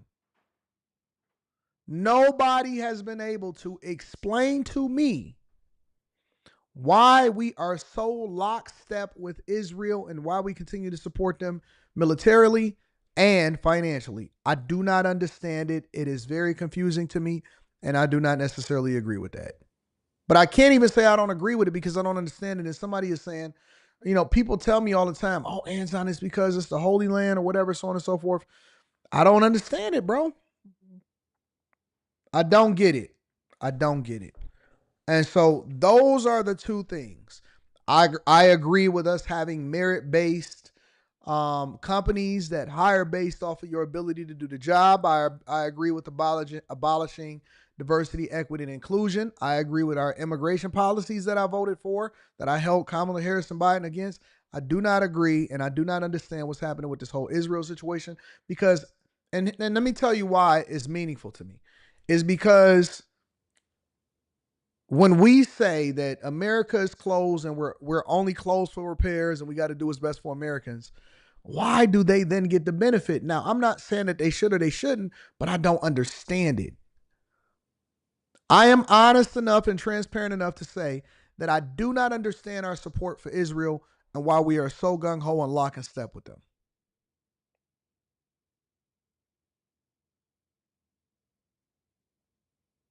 Okay, well, I'll ask them. I'll ask some of the people that may better understand it that can explain it to me. As y'all telling me to reach out to this person and reach out to this person, I still don't understand it. I don't get it. Jason said God still protects them. He don't break promises. No, you have no idea what you're talking about. Listen, even if we want to talk about it biblically, I'm not going to get into that. I'm not going to get into that.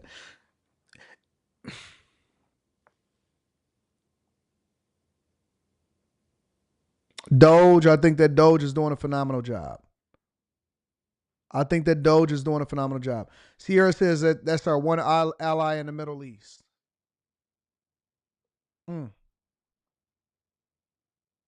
Yes, China is suffering bad.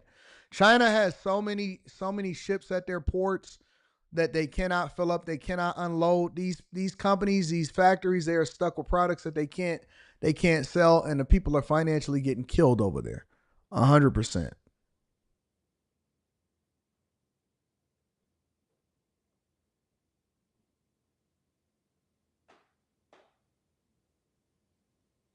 ATG says, just say you're anti-Semitic. What does that even mean? What does that mean? What are you saying? What does that even mean? Because I don't understand why we're supporting somebody if I'm American first, and nobody has been able to explain it to me thus far in a simple term, a way that I can understand it. All of it, y'all just talking.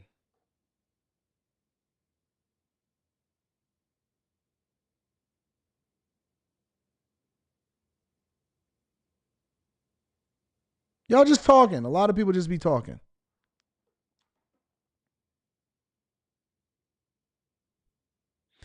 Robert Dalton says that's what it sounds like, though. So it sounds like you're anti-Semitic because you don't understand why we support somebody and we give our resources to them without any kind of tangible benefit in return. I believe in using people and using things. I think we all should use each other because life is transactional. I don't believe in being misused, and I don't want my taxpayer dollars going to something that I don't understand.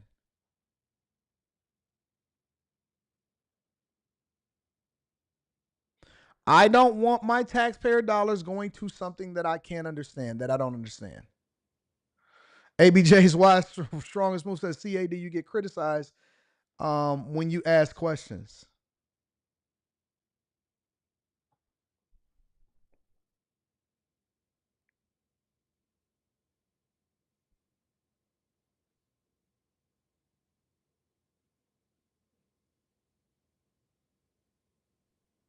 I don't even know what that means to be anti. Let me look this up. And then we're going to go over to the next part of the show. I'm going to look it up really quickly because I want to know what people mean. Because I don't even think that people know what they be saying when they say some stuff.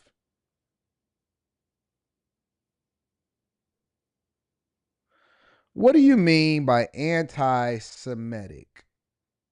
Anti-Semitism definition. Anti-Semitism is hostility to, prejudice towards, or discrimination against Jews. Why would I care about what they do? That ain't got nothing to do with me. What do I care about what Jewish people do? That's Jewish people business. I ain't got nothing to do with Jewish people business. I don't know any Jews that are personally affecting me in a negative way. So why would I hate? I don't hate anybody. I love everybody. So y'all just saying stuff then.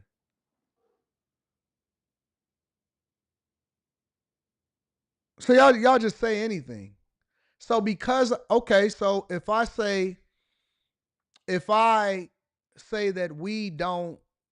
I don't understand why we continue to allow for Canada to take advantage of us from a trade deficit perspective, and why are we still giving them money? Am I anti-Canadian?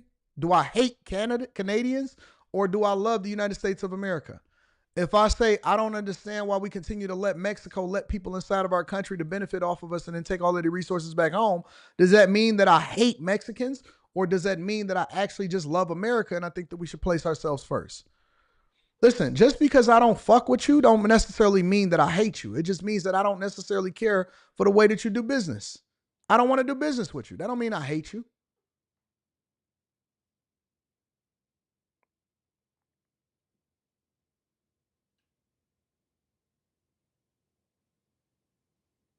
So so if you disagree with me, do you hate me, or do you just fundamentally disagree with some of the things that I'm saying?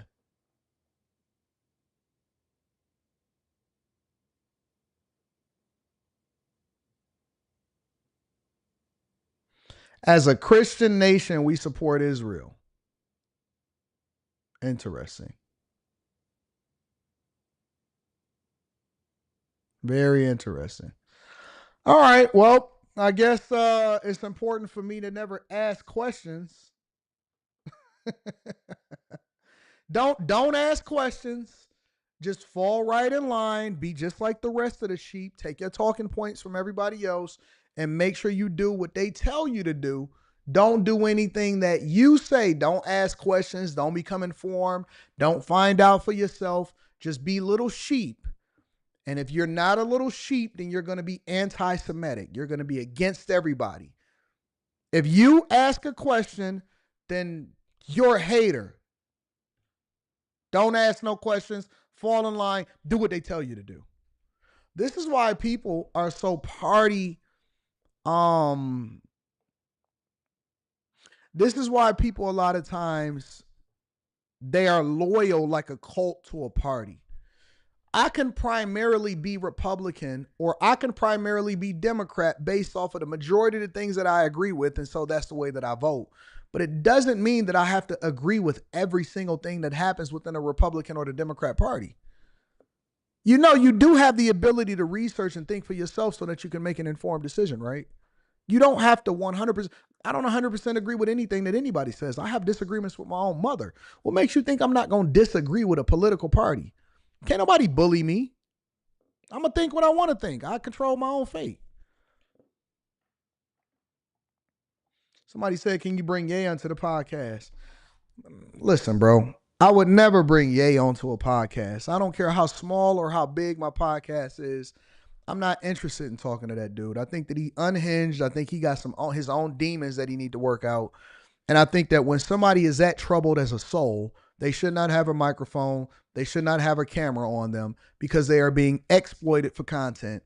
And I'm not interested in talking about anything with regard to Ye, because I think that dude is out of his mind. I think that he's crazy. And he, just because the clock is right twice a day, just because he may say something that makes sense, just because he may say something that may be true, it doesn't mean that the other 90% of the things that he said, it wasn't egregious. I think that Ye needs to have the cameras cut off, and he needs to actually go and work out his demons behind the scenes instead of talking about everybody else and thinking that he cool. I don't rock with Ye. I don't listen to his music. I don't want to listen to his satanic rants. I think that Ye is out of his mind and he need help. He needs to go and work out his salvation before he pick up another microphone. So that's what I believe. That's what I believe.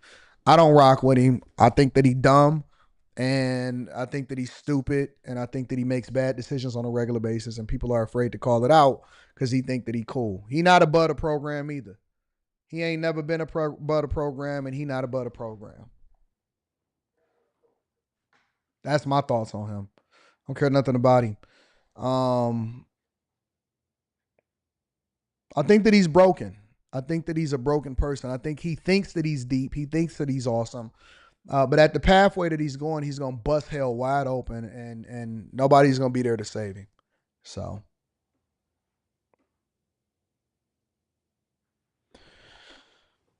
Y'all want to ask, listen, don't ask me the questions if you don't want to know the truth. That's what I really feel. Make sure listen, Ye need to resolve sucking cock that he admitted that he sucked. He said he been sucking cock all the way up until he was 14 years old. He got demons that he need to work out. He said it, not me. He said that he was sucking cock up to the point where he was 14 years old. He got to work that out.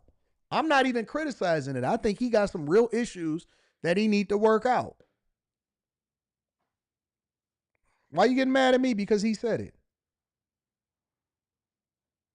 That was before Hollywood. He knew he wasn't in Hollywood when he was sucking cock. Don't get mad at me. He said it. He said it. Y'all keep talking about pray for him. He ain't praying for nobody else. He going in on people and trying to expose their business. He talk negatively about people's kids. Ain't nobody checking for him. That's what he said. Why are y'all saying that? That's what he said. He said it, not me. I'm just repeating what he wrote.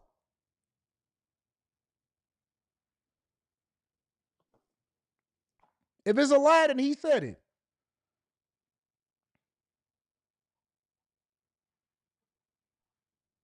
Somebody said you can't pronounce gay without yay.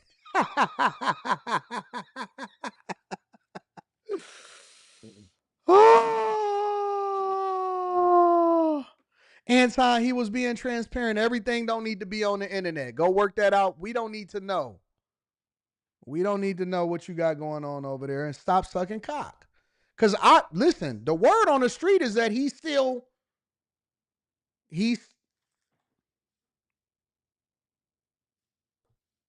that's the word on the street.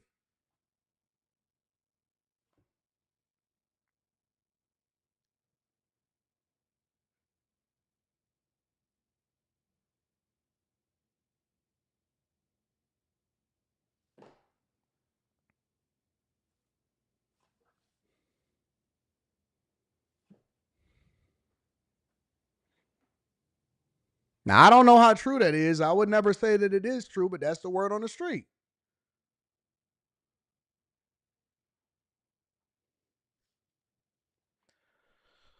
Allegedly. Make sure you hit a like for the algorithm, subscribe to the channel, and turn on your notifications. Somebody said they stepped away for 5 minutes. How'd they get here? Cause you know me, I like to rock out with the chat.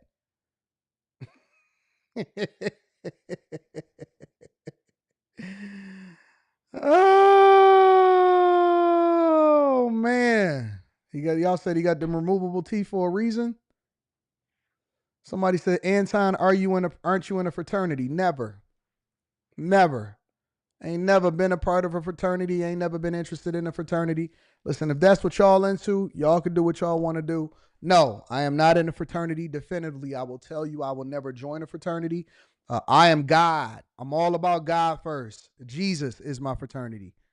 Jesus is my fraternity. So it is what it is. Let me go ahead and read some of these super chats. No, I am not in a fraternity. Definitively. They fight the league kids and now they care about them, says Kane Sports. Shout out to Kane Sports. I appreciate you. Joseph is in the building. Joseph says, sup, Anton, Canadian here. Love your shows.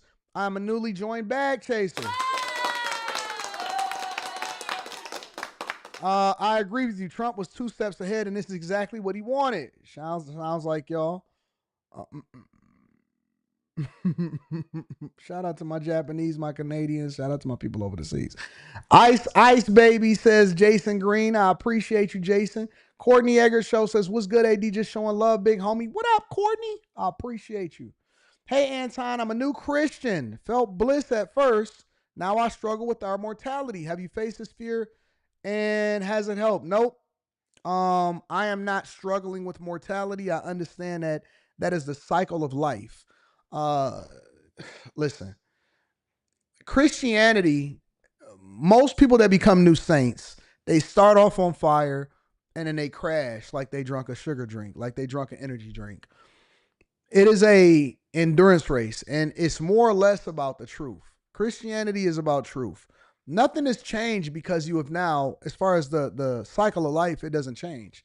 The thing about it is that you're more familiar, you're more aware of why it's important for you to live your life the way that you live it and live every day like it's your last. Don't struggle with your mortality. Embrace it. That's the beauty of it. That means that you have to cherish it more. If you knew that you could live forever, for example, right? If you knew you could live forever, would you be as careful? Would you be as careless? Would you feel as though you can get away with more? Or would every moment be more meaningful to you because you knew that your mortality was at hand?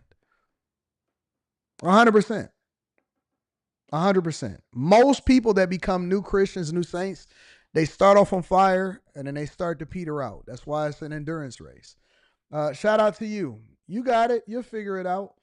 Abe the Hunter says it's because they wrote the book in their favor a long time ago. Abundance Mindset says anti-research APAC. It will help get some clarity. I still don't understand it. For the record, they have been beefing for at least 1,000 years or so. I don't know. Fake friend request says America chose them as the holy people after World War II to occupy the Holy Land. George says the way I look at the U.S. and Israel relationship is like that guy not ending a relationship because he invested so much. Jerry says, I say all the time, we're always America first until it comes to Israel. Foreign countries shouldn't even be lobbying in our country elections. I agree. Lil John says, sanctuary cities ruin the country. Live Sega says, Israel don't even support Christians. They just passed a law for anybody who says Jesus is king will be locked up for 2 years. Really? Interesting. Jawad says, Israel was just established in 1948. Abe the Hunter says, hey, trying to be a street preacher there. They will spit in your face and they don't believe in Christ. We give them money. Shameful. Courtney Eggers Show says, yay, out here busting it open for some sweatpants money. Someone ban Anton from the comments. No, I like the comments. That's what this show is a part of. It's a part of the comments. Mr. Lott says, so according to the internet, you're a Nigerian trust fund divorcee. Frat brother just keeping score. Shout out to the internet. Bag 5 bags. Talk about it. We bag 5 bag over here. Fraternity Incorporated. 392Q says people can't talk the truth or be critical about Israel because they'll get banned or demonetized.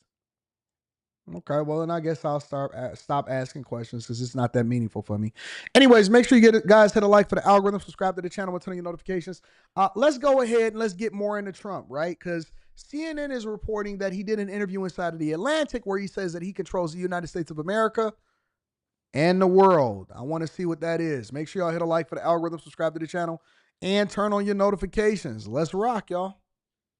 President Trump says during his second term, he runs the country and the world. That is from his latest interview out just minutes ago, marking his 100 days in office. He sat down with a team from The Atlantic in the Oval Office for their cover story. Part of that team was editor-in-chief Jeffrey Goldberg. You might remember him as the guy mistakenly added to a group chat about military plans in Yemen. He was invited on purpose for this interview. When the Signal group chat came up, Trump told The Atlantic reporters that he said to his staff, quote, maybe don't use Signal, okay? Joining me now to talk about this is Michael Scherer, staff writer at The Atlantic, one of the journalists behind this latest interview. Michael, thanks for being here with us this morning.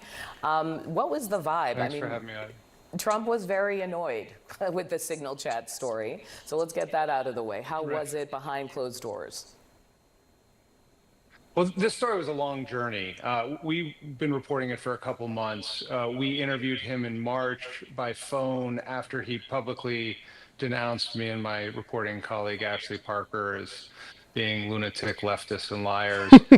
But then when we called him, he took our call. We had a perfectly fine, gracious interview. Obviously, after that, the Signalgate thing happened. He attacked the Atlantic ruthlessly, attacked my boss, Jeffrey Goldberg, ruthlessly. By the end, though, and this is just last week, he was in a far more conciliatory mood. You know, the tone of that exchange was very respectful. He was, you know, acknowledged the success of the Signalgate story, wasn't doing what he did in the days afterwards, which was to deny anything improper had happened. You know, he mentioned to us, for instance, that Pete Hegseth, the defense secretary, was getting his act together, and he'd had a talk with him. He admitted that the national security advisor had gone through a difficult time as well. What this article does in a lot of ways is give us a sense of his thinking when he was in quote-unquote political exile after he lost. And he describes his first term. He's like, look, the first time I had two things to do, run the country and survive. And he said, I had all these crooked guys. This time around, he's really feeling like he is in charge. Can you talk about how that thinking is infusing his approach? Yeah, I mean, if you remember back during the campaign, Democrats would argue that there would be no boundaries on a second Trump term. It would be very different than the first. And it turns out they may have even been understating it. You know, Trump overcame something that really no president, no leader has overcome before. If you go back to the days after January 6th, where you have multiple Republicans voting to convict him in the Senate, you have, you know, most of the party, corporate America cutting him off, social networks cutting him off. He was able to come back to power. And I think that experience, which is really what we tried to explore in this story, informs the boldness with which he is governing now. He really doesn't see many boundaries to going after people he perceived to be his enemies, even if he's doing things to them that he objected when government did to his allies before. Yeah. He feels fine doing it now. I mean, his economic policies obviously are very disruptive and you know, of questionable effectiveness. And that comment about running the world, I mean, he truly does believe that he has enormous leverage at this point, not only within the country, over the other parts of government, but over, you know, a number of conflicts elsewhere in the world. I mean, at times during that interview last week, he was talking to us about intervening in a negotiation over a dam being built in Ethiopia and continued disputes in Serbia. You know, he's a deal maker all the way through. I think the difference is in the first weeks and months of his first term, he felt a little bit underwater. He didn't have the people in place. He didn't really understand the town. He didn't understand how the government works. He feels like he has a much better understanding now. He's also Trump is right. He does run the United States of America and he runs the world, especially considering the considerable amount of power that comes along with controlling all three branches of government, because you can actually get stuff done. Every president runs the world. Every president runs the world. Trump is the only person that has got the balls to actually say it. The thing that Obama, what makes him appealing to liberals and to women, is that Obama has a form of perceived humility, right? He is always sold himself as, now imagine if I did it. You know, it would have been difficult, you know? Obama was always able to sell humility. Biden was able to sell humility. Clinton, to an extent, was able to sell humility. Republicans tend to be a lot more masculine in their approach to what they believe the country is supposed to look like. So I like to say that Democrats are humble champions. Republicans are overt, confident champions. You know, Republicans are Floyd Mayweather. You see what I'm saying? Floyd would talk it and he would tell you the uncomfortable truth, but he would actually back it up. Democrats are more like Manny Pacquiao. That's the best way to explain it. Manny Pacquiao always displayed a level of humility, but at the same time, he knew that when he was a champion, he was the dominant figure in the sport. Floyd Mayweather told you, no. Listen, let's be clear. I am the man. And that's the difference, is that people don't like it when you tell them that you're the man. They just want you to be it so that they can feel like they have some level of control over your success, because humility is always a better selling point than confidence, until confident came back into style through masculinity. And so what you see through Trump a lot of times is he's telling you the uncomfortable truth. What the Biden administration would do, what the Obama administration was doing, was saying, no. We love everybody. Trust me, we love everybody. Meanwhile, on the back end, guess what he was doing? He was deporting them. They was calling him the deporter in chief. He was getting them kids up out of there. The kids in cages was largely an Obama thing.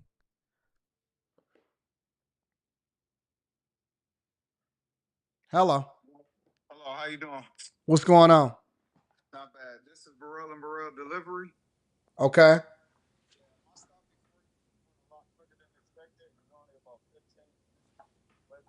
Okay. All right, let me make sure that she's there so that you can get the delivery. All right, bye. I'm sorry, y'all. Give me a second.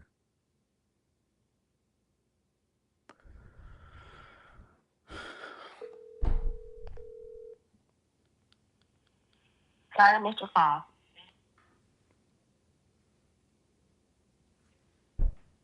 Sorry, Mr. Call. Oh my goodness. This is why you have assistants, to be able to handle this type of stuff so that you're not dealing with it and you're not suffering. All right, so she should have it. She there. So she there to get the delivery. Anyways, but it's more of an overt thing. And so because Trump is willing to say it out loud to the people and say, hey, listen, I run the world. But Obama and them is just basically saying, no. This is a democratic process. What Obama is doing is running the world with one hand by having y'all distracted with the other one. What Trump is saying is, hey, come here, bring the camera around here and let me show you what's really happening around here. And this is what they're doing with the Department of Government Efficiency to uproot all of this fraud. And this is what they was doing over there in Iraq. And this is what they got over here in Sesame Street. And this is where y'all money is going. Trump is just going to tell you the direct thing. They're both running it the same way. The difference is one of them is transparent and the other one is just selling you on a talking point. Surrounded by people who possibly understand him better. You were writing about the fact that some of his White House advisors have learned to, their approach is follow ideas when he No, that's not food. That is a big delivery. That is a $20,000 delivery that is being delivered to one of the properties, all right? So, no, we're not getting food delivered. We're getting big things delivered. something twice. Can you give us examples or give a sense of what this means? He sounds way more in charge, and the people, everyone says the people around him acquiesce a little more, but like, how is it playing out? Yeah, acquiesce is one way of describing it. I think I would say, you know, the people around him don't feel like they have to manage him or prevent him from doing what he wants to do. They advise him. They sometimes tell him, you know, there's downsides to this, and they try and discourage him from doing things. But it's really different from the first term, where you had a number of chiefs of staff who either Tasha, you said you give it to you straight, no chaser? I don't believe you, Tasha. I don't believe you, Tasha. Everybody say they want it straight, no chaser, until you pouring that liquor in their mouth. I don't believe it. I don't believe it. I think that most people would prefer for you to act like everything is cool and to make you feel better about it. It's the same thing with relationships, Tasha. It's the same thing with relationships. Every time that a woman has told me, no, I just want you to be real with me. No, I want to know everything that's on your mind. And you be like, all right, cool. Here's a little bit of it. They be like, oh my God, that is so much to deal with. I'm falling out. And then you learn a little bit more each time. And so the thing that you got to do is you just got to go ahead and tell them what they need to hear for them to get done what they need to do. Because objectively speaking, most people don't want it real. They do not want it real. Most people do not want it straight. They be ready to cry. Oh, I'm crashing out. I can't do it. Every single time. Women are cool. Let me tell you something. People are cool with you telling it to them straight when they don't know you. When they don't know you, like if you just now getting introduced to them, listen, man, I ain't checking for you. I ain't got no time for these hoes in the street. Listen, this ain't even what it is. Listen, if you coming over here, you're going to have to understand that you here for the moment. You're not here for a long time. You here for a good time. Okay, that's so cute. See that? I got so much respect for him. He just straight up real. He just telling me what it is. Until they start getting emotionally connected. Then they get emotionally connected. You not checking for me. I told you was here for a short time, not a long time. Oh my God, you're just discarding me. Fellas, am I off? Am I off? That's why you got to make them sign the paperwork when they get in.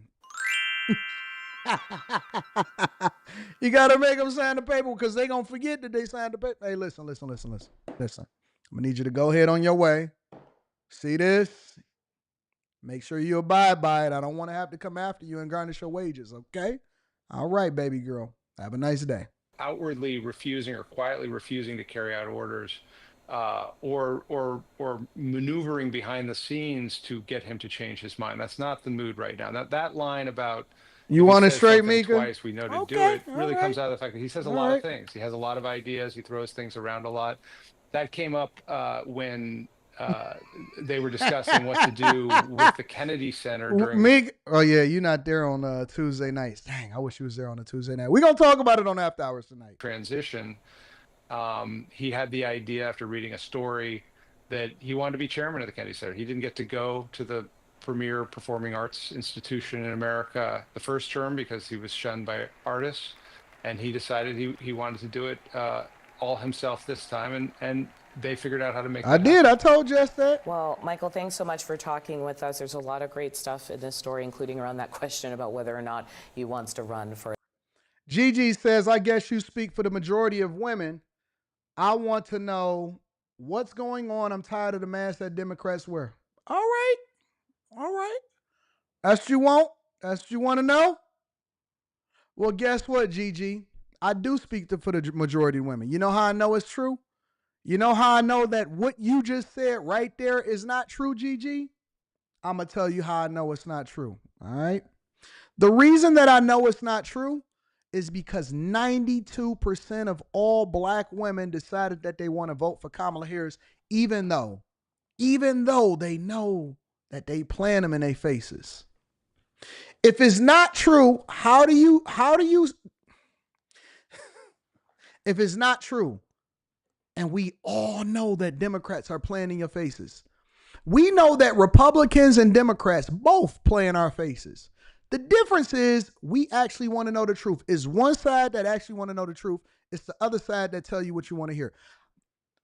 Why is it 92% of women voting for the ones that are actually playing in your faces versus the ones that's telling you the truth? Nope, take yourself out of it, Gigi. You said speaking for the majority, not individuals, not anomalies, not people that come through that actually can handle the truth. You said the majority. I'm speaking for the majority, not the minority, not the ones that are educated, not the ones that actually want to know the truth, not the ones that can occasionally handle the truth. Why is it that the majority of women, is majority of all women, yet let alone black women, voted for the Democrat Party en masse, even though they know that they're playing in their faces? Why did they do it?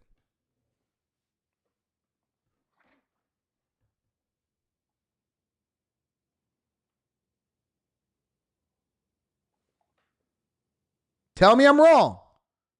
Tell me that I'm wrong. Tell me I'm off.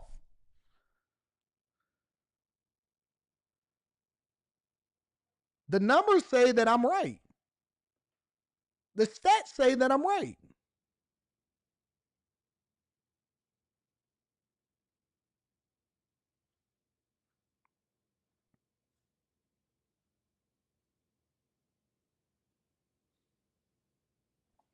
Tasha says she does assist, and so do we. Anton.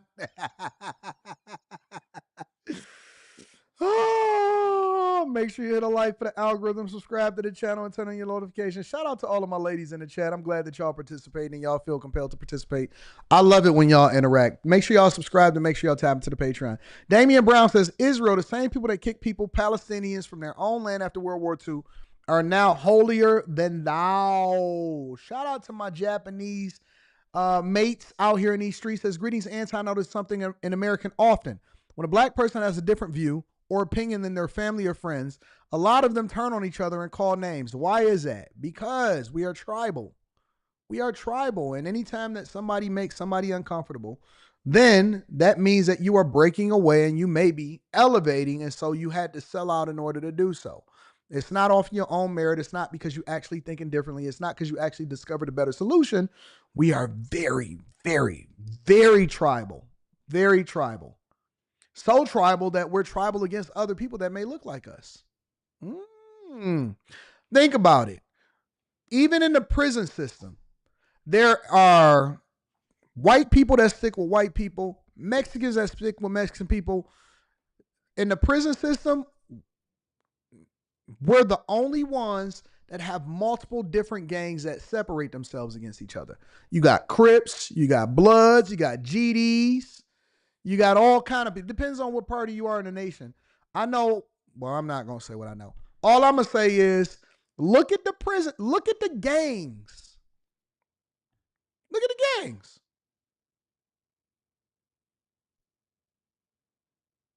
Crips and Bloods war against each other. If you go to a state and you see a group of gang members, you don't see gang members that look like each other warring against each other. We are a warring tribal nation. We will separate ourselves without thinking twice. Without even thinking twice, we will separate ourselves. FBAs versus Africans, 100%. Crips versus Bloods. Young dudes versus old dudes. I'm just telling you the truth. Shout out to Marriage, Politics, and Sports. Says every American is called the leader of the free world. Trump embraces it. I like that.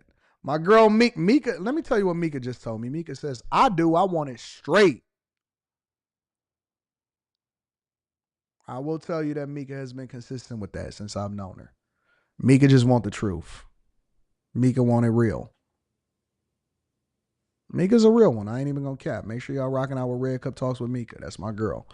Make sure y'all hit a like for the algorithm, subscribe to the channel, and turn on your notifications. I want to deep dive into this real quick.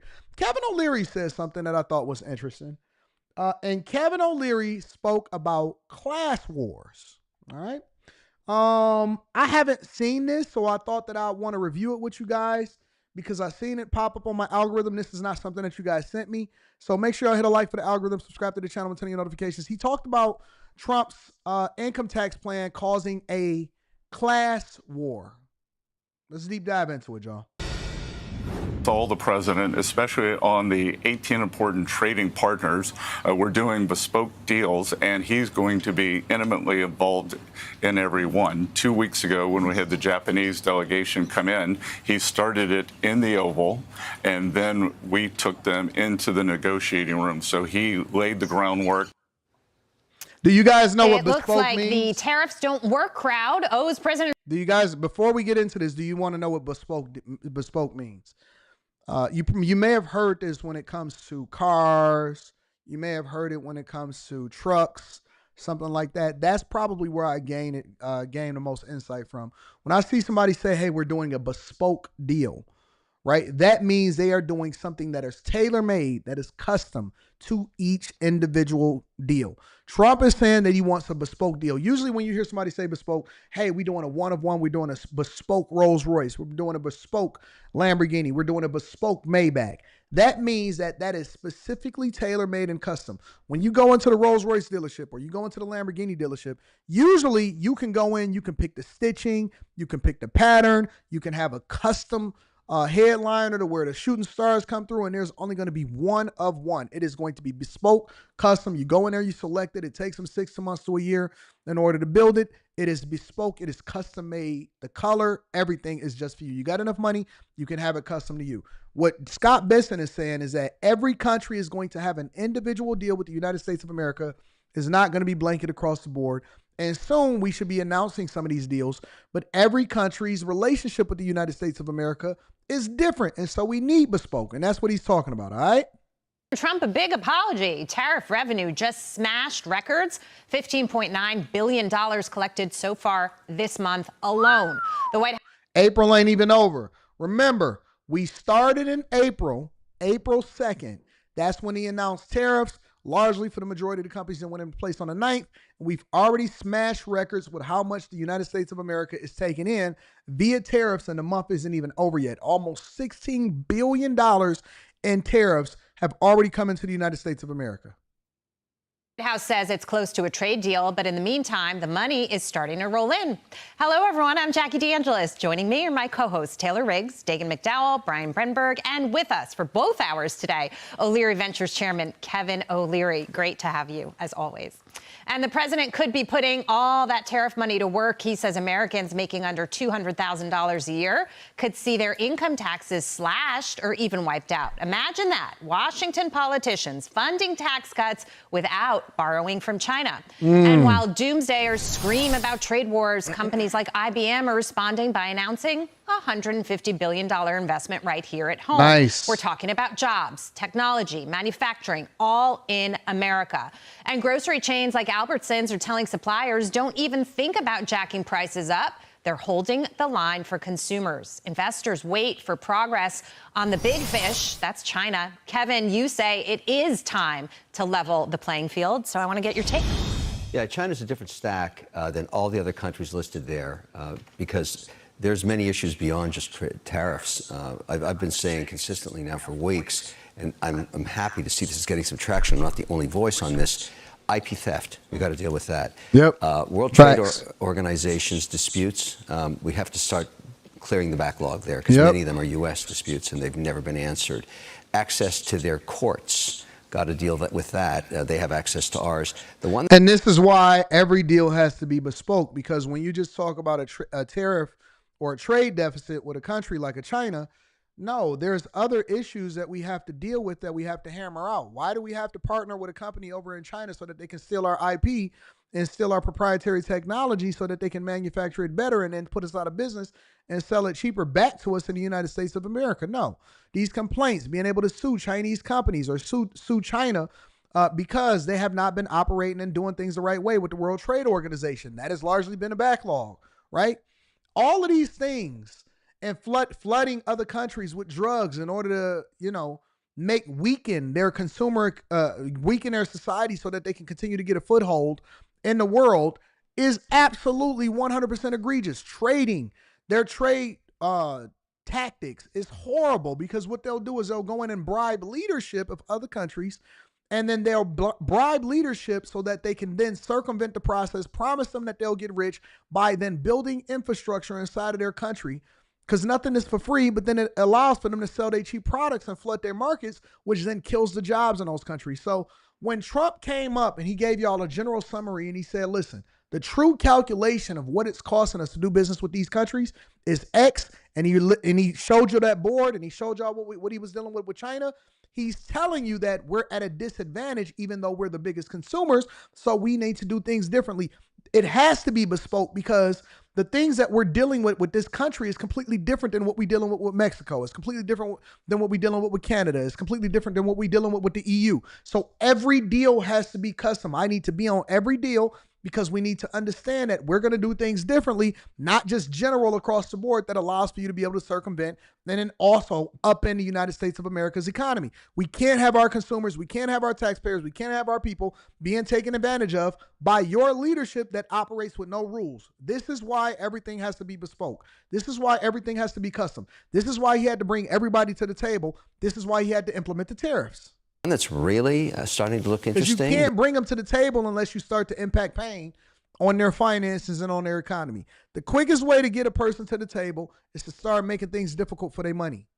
All right? We should be focusing on this issue around NASDAQ and the New York Stock Exchange. There are hundreds of Chinese companies that are no longer compliant. And with the new sheriff in town, with Paul Atkins, he's a China hawk. He's going to go line item by line item through those listings. If they are breaching the rules of the exchanges by not being compliant with GAAP, delistorama, right off the exchange. And once you get delisted off a U.S. exchange, it's not so easy to go anywhere else in the world and say, hey, I broke the law in the U.S., please list me on the London exchange. They say, no thanks, no thanks. So they got to resolve these issues el pronto. Otherwise, they're going to lose billions of market cap just erased off the U.S. exchanges. And I'm good with all of it. Let's get to the table and start talking every one of these issues and the tariffs. This time, China, you don't get away with the IP theft. Yeah. And this morning, Scott Bess and Brian talking about the potential for deals with different countries that have come to the table. We've got a full screen: Taiwan, Israel, Argentina, UK, EU, Japan, Vietnam, South Korea. The big one is India. We're going to probably start to hear some announcements pretty soon, it sounds like. I would love to hear an announcement on India fast. I think that would send a huge shot across the bow for China, basically saying the U.S. wants to shift the center of gravity to India, away from China. That's why we're cutting a deal with them soon. Yep. But I like the sound Which of these other basically countries. puts China at a disadvantage. Y'all remember when Tim Cook was actually bolstering relations over in India so that they can move some of their manufacturing over there before they start to manufacture over here in the United States of America, because they didn't want to be independent on China. Tim Cook is a really great CEO. He already seen the writing on the wall, and he's seen the potential for Trump winning another term, which would then allow for them to be able to take advantage of what's happening over in India. And so now that informs the negotiations with India if you want to continue to do business with the United States of America. On the screen last week, at the end of the week, the Trump administration said, we've got a new kind of system for doing the tariff deals. Every week, we're going to bring in 6 countries for talks, then go to 6 the next week, then go to 6 the week after on kind of a rotating basis. I wish that would have been in place, like a month ago, but I love the fact that they've got a system. They're identifying the things that they want to work on. So right now, Kevin wants to ramp it up with China, and that's fine because Besson said China's in a different bucket. I want to see progress, and I think they're making progress. And if India's the first one done, and South Korea's the second one done, and Japan's the third one done, I think that's very good news. I'm challenged on what to ask you, Taylor, because there's a bunch of things I want to ask. But I heard you sort of commenting when Kevin was talking about the notion of delisting potentially Chinese companies here. We've always talked about access to this market as a privilege, one that doesn't belong to people who violate the rules in such a flagrant way. I was joking because I just wrote one of my law school thesis, and I was thinking about you, Jackie, on Shein suing Temu here in the U.S. to take advantage of our Digital Markets Competition Authority under our copyright law. So again, you have 2 foreign Chinese companies here in the U.S. suing each other because they don't like the way the other one is doing copyright in the U.S. and the way the U.S. are buying consumers. So again, shows how integrated we all are and the way that they do have access to our laws and our technology. And Kevin, you talked about forced IP tech transfer and how if you want to go over to China, you were almost forced to do a joint venture with the government. If you're JP Morgan, you can't just go and open up a branch in China. Yep. You have to negotiate with the Chinese government. They have to be involved. That's the stuff that I think Americans, when we think about China, is different. Most people don't have any clue of what happens over in other countries. They just go based off of what MSNBC and CNN is telling them. That's the truth. That is honest. And I've been telling y'all this for the longest. People understand and can wrap their heads around when they just feel like they're playing a different game. We've talked about devaluing their currency, which is in a way not playing fair. I think my only concern, Jackie, is when we think about raising revenue from tariffs, this comes back to me where then we can't think of it as zero tariffs and full fair trade. I don't think China ever plays fair. So we can't just go to the world and say everyone do 0% tariffs, because we've talked about those non-tariff barriers.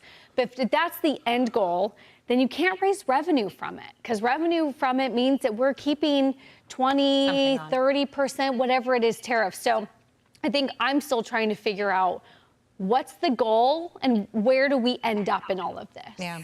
I've said this before. I think I brought it up Friday. if you've read what President Trump has said in the past, and I'm not talking about that speech he gave in 2018 in Charleroi, Canada, he wants to keep a tariff in place on every nation with which we trade. And so he said, just to let's do the math on the numbers and put them in perspective. He made a comment about revenue from the tariffs with it coming in, income taxes for Americans who make under $200,000 a year will be substantially reduced, maybe even completely eliminated. He has said things like that in the past. So this is rough math. The cutoff for the top 10%, so the bottom 90% of taxpayers in this country, that is roughly $180,000. So let's use that as the cutoff point. Did y'all know that? I didn't know that. The cutoff for the bottom 90% is $180,000. So more than 90% of most people, and I'm assuming that that's combined income, household income. I'm also assuming that in order to be in the top 10% of earners, you have to be making more than 100, and that's in the entire nation. You have to be making more than $181,000 a year. Did y'all know that? Top 10% pay 72% of the taxes. So you've got to come up with at least 28% of the total income, individual income tax revenue as an offset through tariff revenue. If you're going to have the bottom 90% pay no income taxes, you're just make the assumption we're not going to get a. I don't think that we should do that. And let me tell you why. Because I don't think that people would appreciate it. Why do something for people that don't support you and don't hold you down? The ones that would benefit from it the most would be the ones that actually voted against you. I don't think we should do it. Nickel from any of those taxpayers. We're talking about we're going to need annually $600 billion in revenue. So based on the math of, oh boy, we're making $16 billion in April in tariff revenue, that works out annualized to $192 billion per year. We as a nation will need more than 3 times that amount. If you need $600 billion in revenue, you're going to need an across-the-board tariff on every dollar of goods imported into the United States of 18%. So is that what the president is talking about? Right. Well, my understanding. That is not sustainable. That will never happen. But my understanding is that 18%? he does envision having in place a tariff. And broadly speaking, from an economic perspective, it encourages work if you tax consumption. And let's just say it, this is a consumption tax. It is a tax on things that we consume that are bought overseas. And it encourages work. And it encourages us to work to make things here in the U.S. But I didn't mean to I'm concerned about what I would call class warfare. When you take a huge segment of society and say, you don't have to pay tax, we're going to put that burden on either tariffs or the rest of the population here. Very uncool. Because all of a sudden, you're not contributing. You're not helping anybody out. You're not paying any tax whatsoever. I'd rather just see a flat tax of 19% or whatever it's got to be, and everybody pays it. It's not right. And tariffs, by the way, should be strategic. Not every country should we tariff. We may want to say to ourselves, China is the enemy, and they are. I don't care what anybody says. We need to spend billions defending the northern border of North America. That's actually Canada. We shouldn't tariff anything in Canada because they have all the stuff the Chinese have, the minerals, the precious metals, the resources, all that crap that we're buying from China. We don't need to if we cut a deal with Canada. Why would we tariff that? Potash. Why do we want to tariff potash? Saskatchewan has all the potash. So I say zero tariffs on the strategic. And if you're not playing ball with us like India, okay, whack them with tariffs. But now when I hear India, and I love your idea, you know why the Indian deal's best first? You get to sell a Ford 150 into the rural area of India that you've never been able to sell in 20 years. 110% tariffs. I love that deal. So I say let's get more strategic because Bassett said the same thing. Let's look at everyone on a bespoke basis. I like that. Now we're starting to fine-tune this tariff stuff. And that's why the market's already gained back 50% of what it lost on April 3rd. Today, we're 50% back. I still believe. And if you bought it at a discount, then that means that you're 50% up. I think I'm about to go buy a new 911.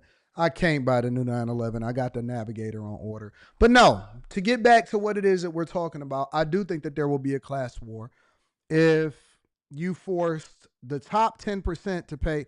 The top 10%, the top 5% already pay the majority of the taxes for the United States of America. That's just a fact. But if they don't get a break along with it, I believe that across the board there should be a flat tax. Somebody said, Holla at Dre says a flat tax of about 16.75%. Nope, I think the flat tax should be 10%. And I think we need to pare down government spending. We need to pare down government spending that more or less aligns for what that revenue is going to be.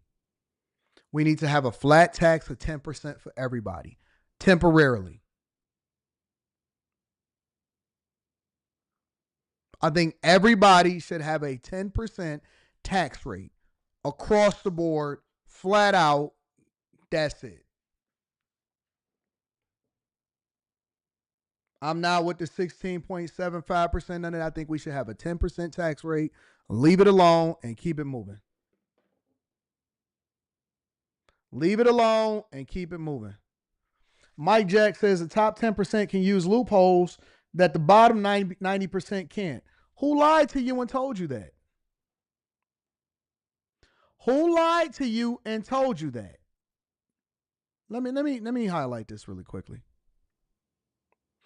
Who lied to you and said that the top 10% can use tax loopholes that the bottom 90% can't use? Okay, so let's evaluate that. What loopholes does the top 10% have that the bottom 90% don't have?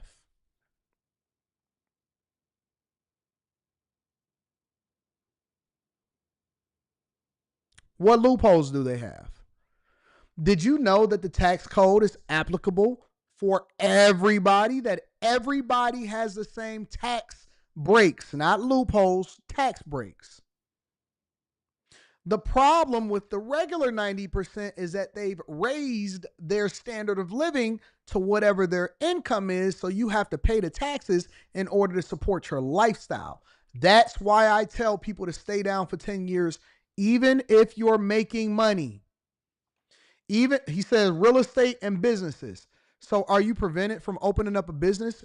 In Michigan, for example, it costs you less than $50 in order to open up an LLC. You could literally open it up online today.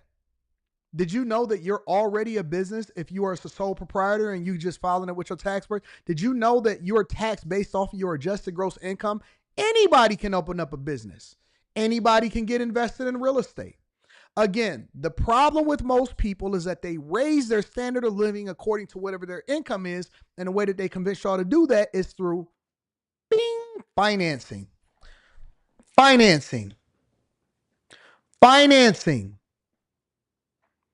They convinced you to raise your standard of living because you're more concerned about what your payment is instead of how much you can keep inside of your pocket. And so when you have to make enough money to support your lifestyle, what you wind up doing is having to pay taxes on things in order to be able to do things that you want to do from a personal level instead of making business decisions. There is nothing that the top 10% have that you don't. You have every single tool that they have. There is nothing that they have that you don't. You just not disciplined enough. You just not practicing group economics. You just not being mindful about how it is that you mind your business. Minding your business meaning making more meaningful having meaningful discussions about how to run up a bag.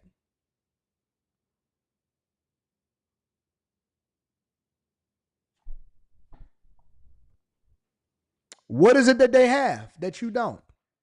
When I go out of town, for example, I'll use a very basic, very, very basic example.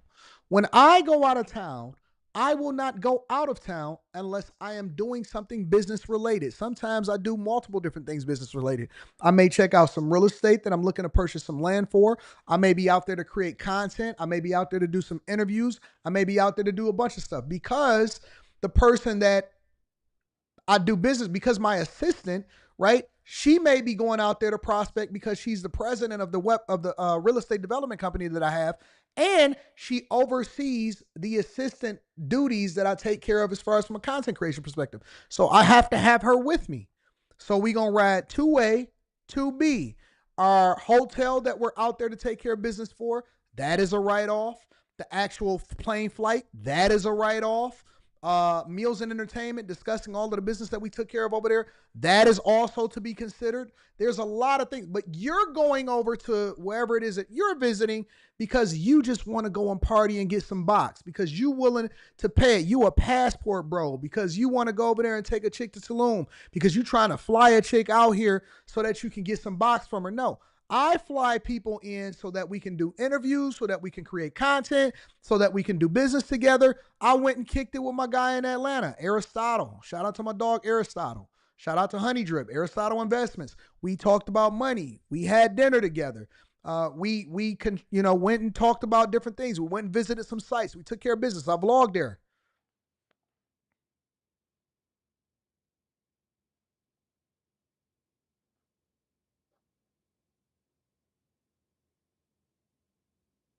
And see, BC is saying this is a disingenuous conversation.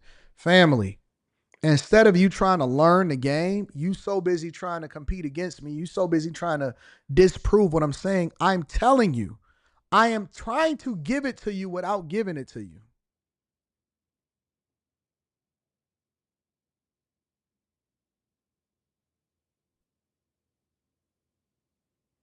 I'm trying to help you to understand something. There is nothing that they have that you don't. You've just already convinced yourself that you don't have access. You do have access. You're just not listening. You so busy wanting to be a Dusty. You want to be under duress. There is nothing, and I mean nothing. I give the game away for practically free inside of the Patreon. We talk about it every single week. And I'm not deep diving the way I deep dive inside of the Patreon. I'm just going to give you the surface level conversation. But I show the receipts. I tell you what it is. My personal expenses are next to nothing. I pay myself under $70,000 a year. Why do you think that we building so many houses? You think that we building that for income? Or you think we got to distribute the money? Why do you think we make so many capital investments in this studio? Why do you think that I had to spend so many hundreds of thousands of dollars before the end of the year in order to get these people in order to get this studio taken care of? Why do you think that we do some of this? Why do you think that I'm buying a Navigator? You know how much the Navigator weighs? I did a video inside of the Patreon. Go and check it out. It's to budget like a business, teaching you how to budget like a business. And I broke down literally the mindset, how you have to rearrange the way that you think, and then how that's going to translate into actually the actionable steps that allows for you to really keep more of your money for yourself, while at the same time making way more money in investments and increasing your net worth. We don't play cash. I don't care about money. I care about net worth, and I care about minimizing the amount that I have to give away that you didn't earn.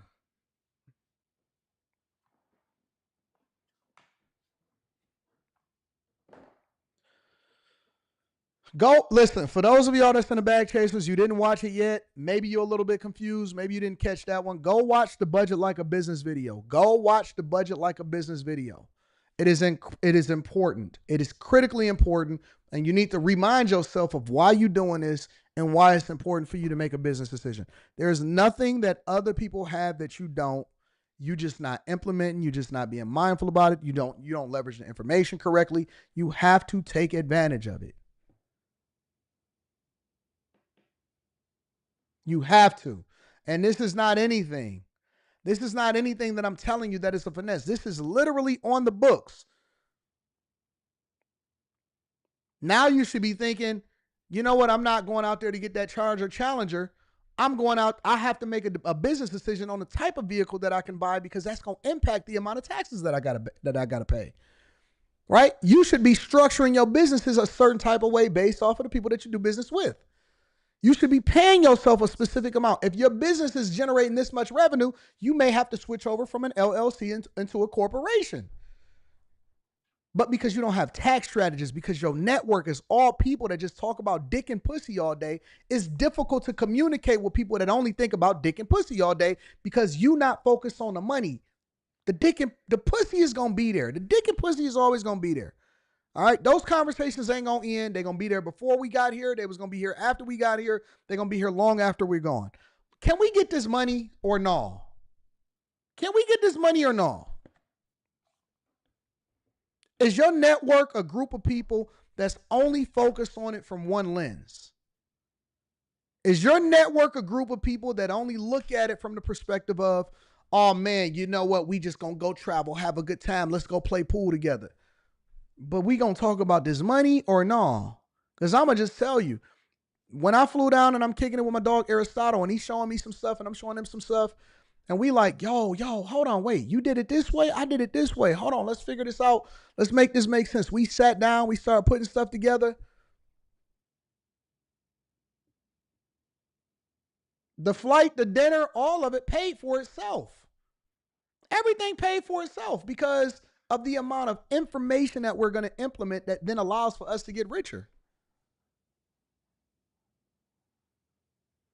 The only thing y'all talking about is game and going up to women and, man, listen, bro, they want you to tell them the truth. They don't want you to tell them the truth. How many bodies she got? I mean, that's cool. That's fun. That's cute. But are we going to get to the money part of it too?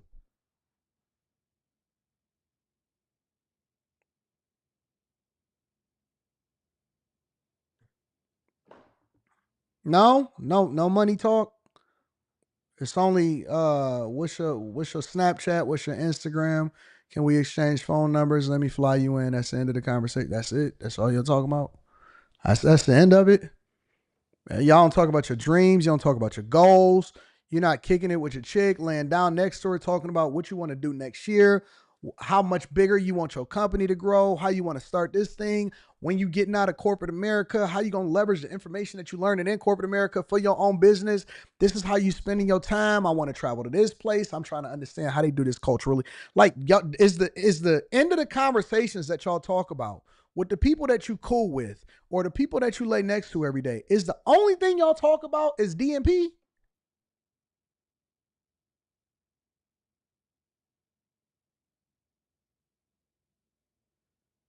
Man, I was over here talking to this guy over here when we met him at the game. You know what he told me? Dog, I just met this person, this or whatever, so on and so forth. Can you get their information for me? Yeah, dog, did you reach out to, like, that's the conversation. That's fun to me. I dream so big. Take this off my screen real quick. I dream so massively. I mean, honestly, in my spare time, I take on when I have a moment. Last night I was watching the games. I was watching Cleveland humiliate the Miami Heat in the elimination game. And I pulled out my iPad and I got an Apple Pencil and I got this thing that I sketch, right? And so I sketch out my ideas and I write little asterisks and notes next to it to the things that I want to build. And I check off the list and I got a whole list of things that I'm doing. And so that's the thing that's interesting to me. And now it's this guy that moved up here from the Carolinas and he asked me questions because he moved into my building. So every time a game is on, he comes upstairs to see if I'm upstairs watching the game or whatever in the community area, right? And so I'm watching the game and he comes and he picks my brain, Anton. And some of the things that he was asking me, I was so happy about it because he's a young black guy. He's probably about 25, 26 years old. He just moved to Detroit. And he works for a bank. And so I had the opportunity to kick it with him. Some of y'all might have seen him in one of my vlogs as I was talking to him. I was talking with him in a gym as we was working out. And so now he's learned my habits and he's learned how to run into me and we exchange information. And he was like, Anton, me and my friend was talking about it. And I want to know if you've ever been able to leverage AI tools to create this and that. So he picks my brain and he talks and we work through problems. And then he asked me what I was sketching. And so I was showing him some of the sketches I was creating for some of the properties that I want to build and how we, creating systems around it to make it easier and more profitable and drive the cost out. Those are the conversations that I want to have. Those are the conversations that I kick it with around people that are around me. He's showing me new technologies, things they working on, what he got going on. He asking me for advice. Anton, I'm working from home. I don't know good. So those are the things that we talking about.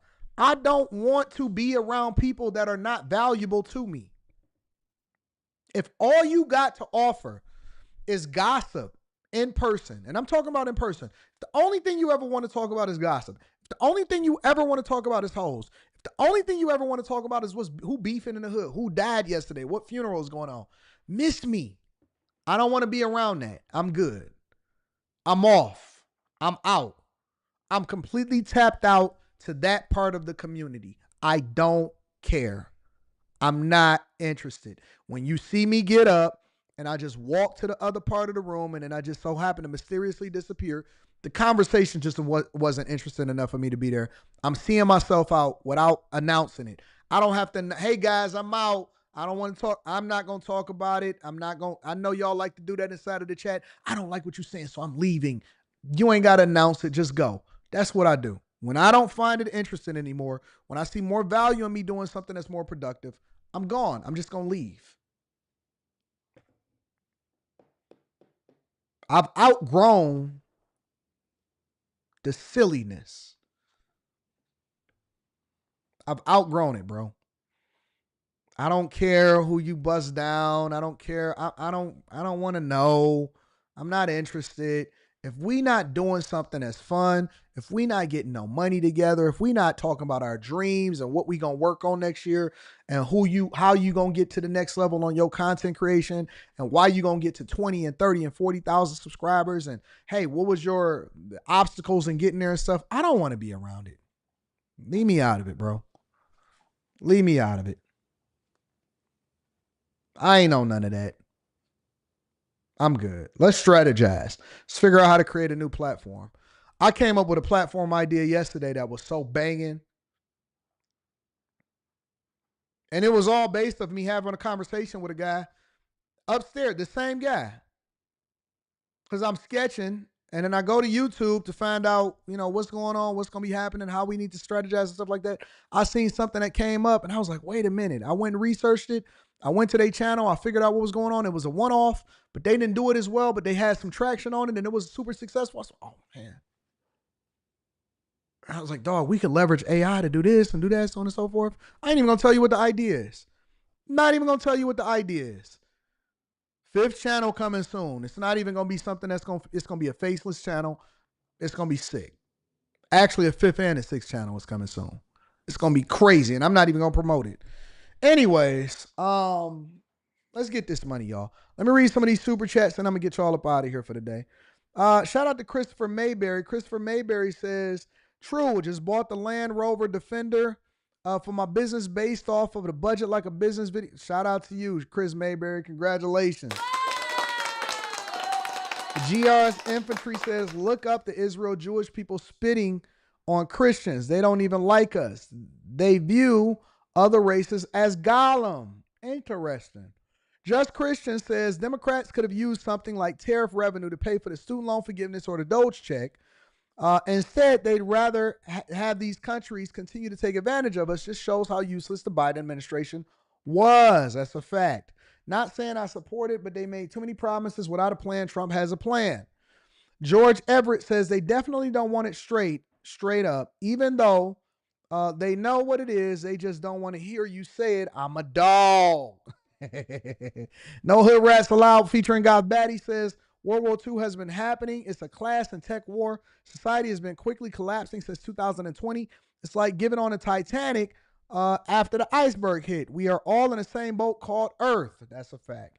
Kev, shout out to Kev. Kev says, J.D. Vance will win presidency in 2028 under one condition. Anton has to eat Indian street food for never. It'll never happen. I'd rather cede the House to the Democrats than eat Indian street food for a year. Flat out. Or else AOC becomes the next president in 2008. What you do? AOC is going to be president. I'm going to get rich no matter what. Listen, I'm all for America. I'm not for sacrificing myself with Indian street food. You're not about to have my insides boiling. The poor will be amongst you always, says Matthew 26 and 11. Shout out to my dog Brock. I appreciate you. A-Man says, if you hang out with 4 broke mother effers, you'll be the 5th. Just a brown girl in America, my girlfriend, this is my girlfriend, y'all, says, I swear I wish I was closer in proximity to you. I would love to get a notebook, sit at your feet, and go. So much going on. Well, where you at? Where you located? Kim 1 says, the U.S. owes U.S. taxpayers and corporations between $10 and $24 trillion out of the $36.7 trillion national debt. Anton, what's stopping all 3 parties from setting down and hammering out a debt settlement package? Because it's trying to control. They want power. Listen, if you can't benefit from it individually, then people are not going to do it. You got to incentivize people to do the thing that's best for themselves. This is why I like you and Fresh and Fit. Y'all talk more about than just women, but finances, debt, credit, and for men to get their S together, not just women. Shout out to Young Reckless. I love that. Courtney Egger Show says, oh, and shout out to Myron. He was on campus cooking the other day, wasn't he? Man, I created an AI personality and created an IG and TikTok for it. Shout out to my dog, Courtney Egger. I like that. I like that. Listen, man, y'all have been the greatest audience on the face of the earth. I want y'all to tap into after hours tonight. I love y'all. I appreciate y'all. I'm going to holler at y'all later. Peace.